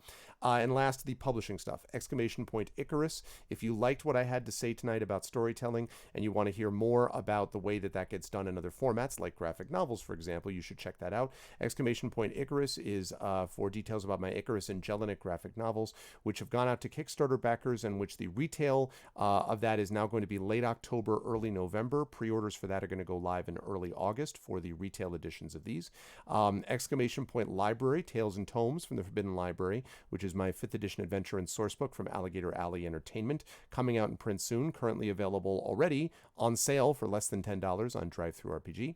Greyshade Chaos is my Greyshade Kickstarter. Speaking of moral grayness, Greyshade is a character that you'll dig that if you're into that sort of thing. But that's going to be happening down the line. So again, I'll be announcing in a couple of weeks whether that Kickstarter will be in October or in February, but that will be happening soon. And of course, on the schedule front, don't forget that tomorrow we have Emberwind. On Tuesday, we have at 10 a.m. Eastern, cross your fingers this goes off, Star Wars Scum and Villainy with yours truly as playing, and Mike Underwood as the GM. I will be joined by Dongwon Song and Marie Bilodeau and Joyce Chung for that. Then at 1 p.m. Eastern, we'll be playing some Kingdoms of Amalur, getting back to that game. And then at 4, I'll be over at The Witcher 3 Wild Hunt Blood and Wine, which I've been having a great time with. Wednesday is Community D&D, unless it has to be changed to the following Wednesday, which is a possibility. Thursday will be off. Friday, we have Esper Genesis, my amazing space opera game with the amazing players. That's what makes it amazing. From Alligator, sponsored by Alligator Alley Entertainment. And then Saturday, our big Gen Con reading event, EDE Bell reading from material by Athos Arts, and then yours truly reading at 7:30 with some sneak peek stuff of Jelinek and Icarus and Jelinek, so you'll want to be here for that. And then after that, I'll be doing some Kingdoms of Amalur Reckoning, and that will wrap up the week and lead us very nicely into August to come.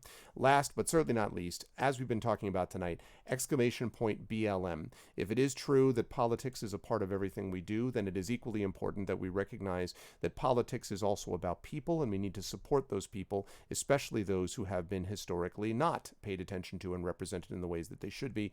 BLM is one way to begin to address that, both here in America and internationally. So please make sure that you go over to support that by looking at the resources that that thing provides in terms of education for yourself, education for your kids if you have any, also resources, places to donate, and things like that, which are specific to the Black Lives Matter project and the Black Lives Matter movement. And I also have things to say about that will be happening that I am involved with, but that is not for tonight. That is for another conversation down the line.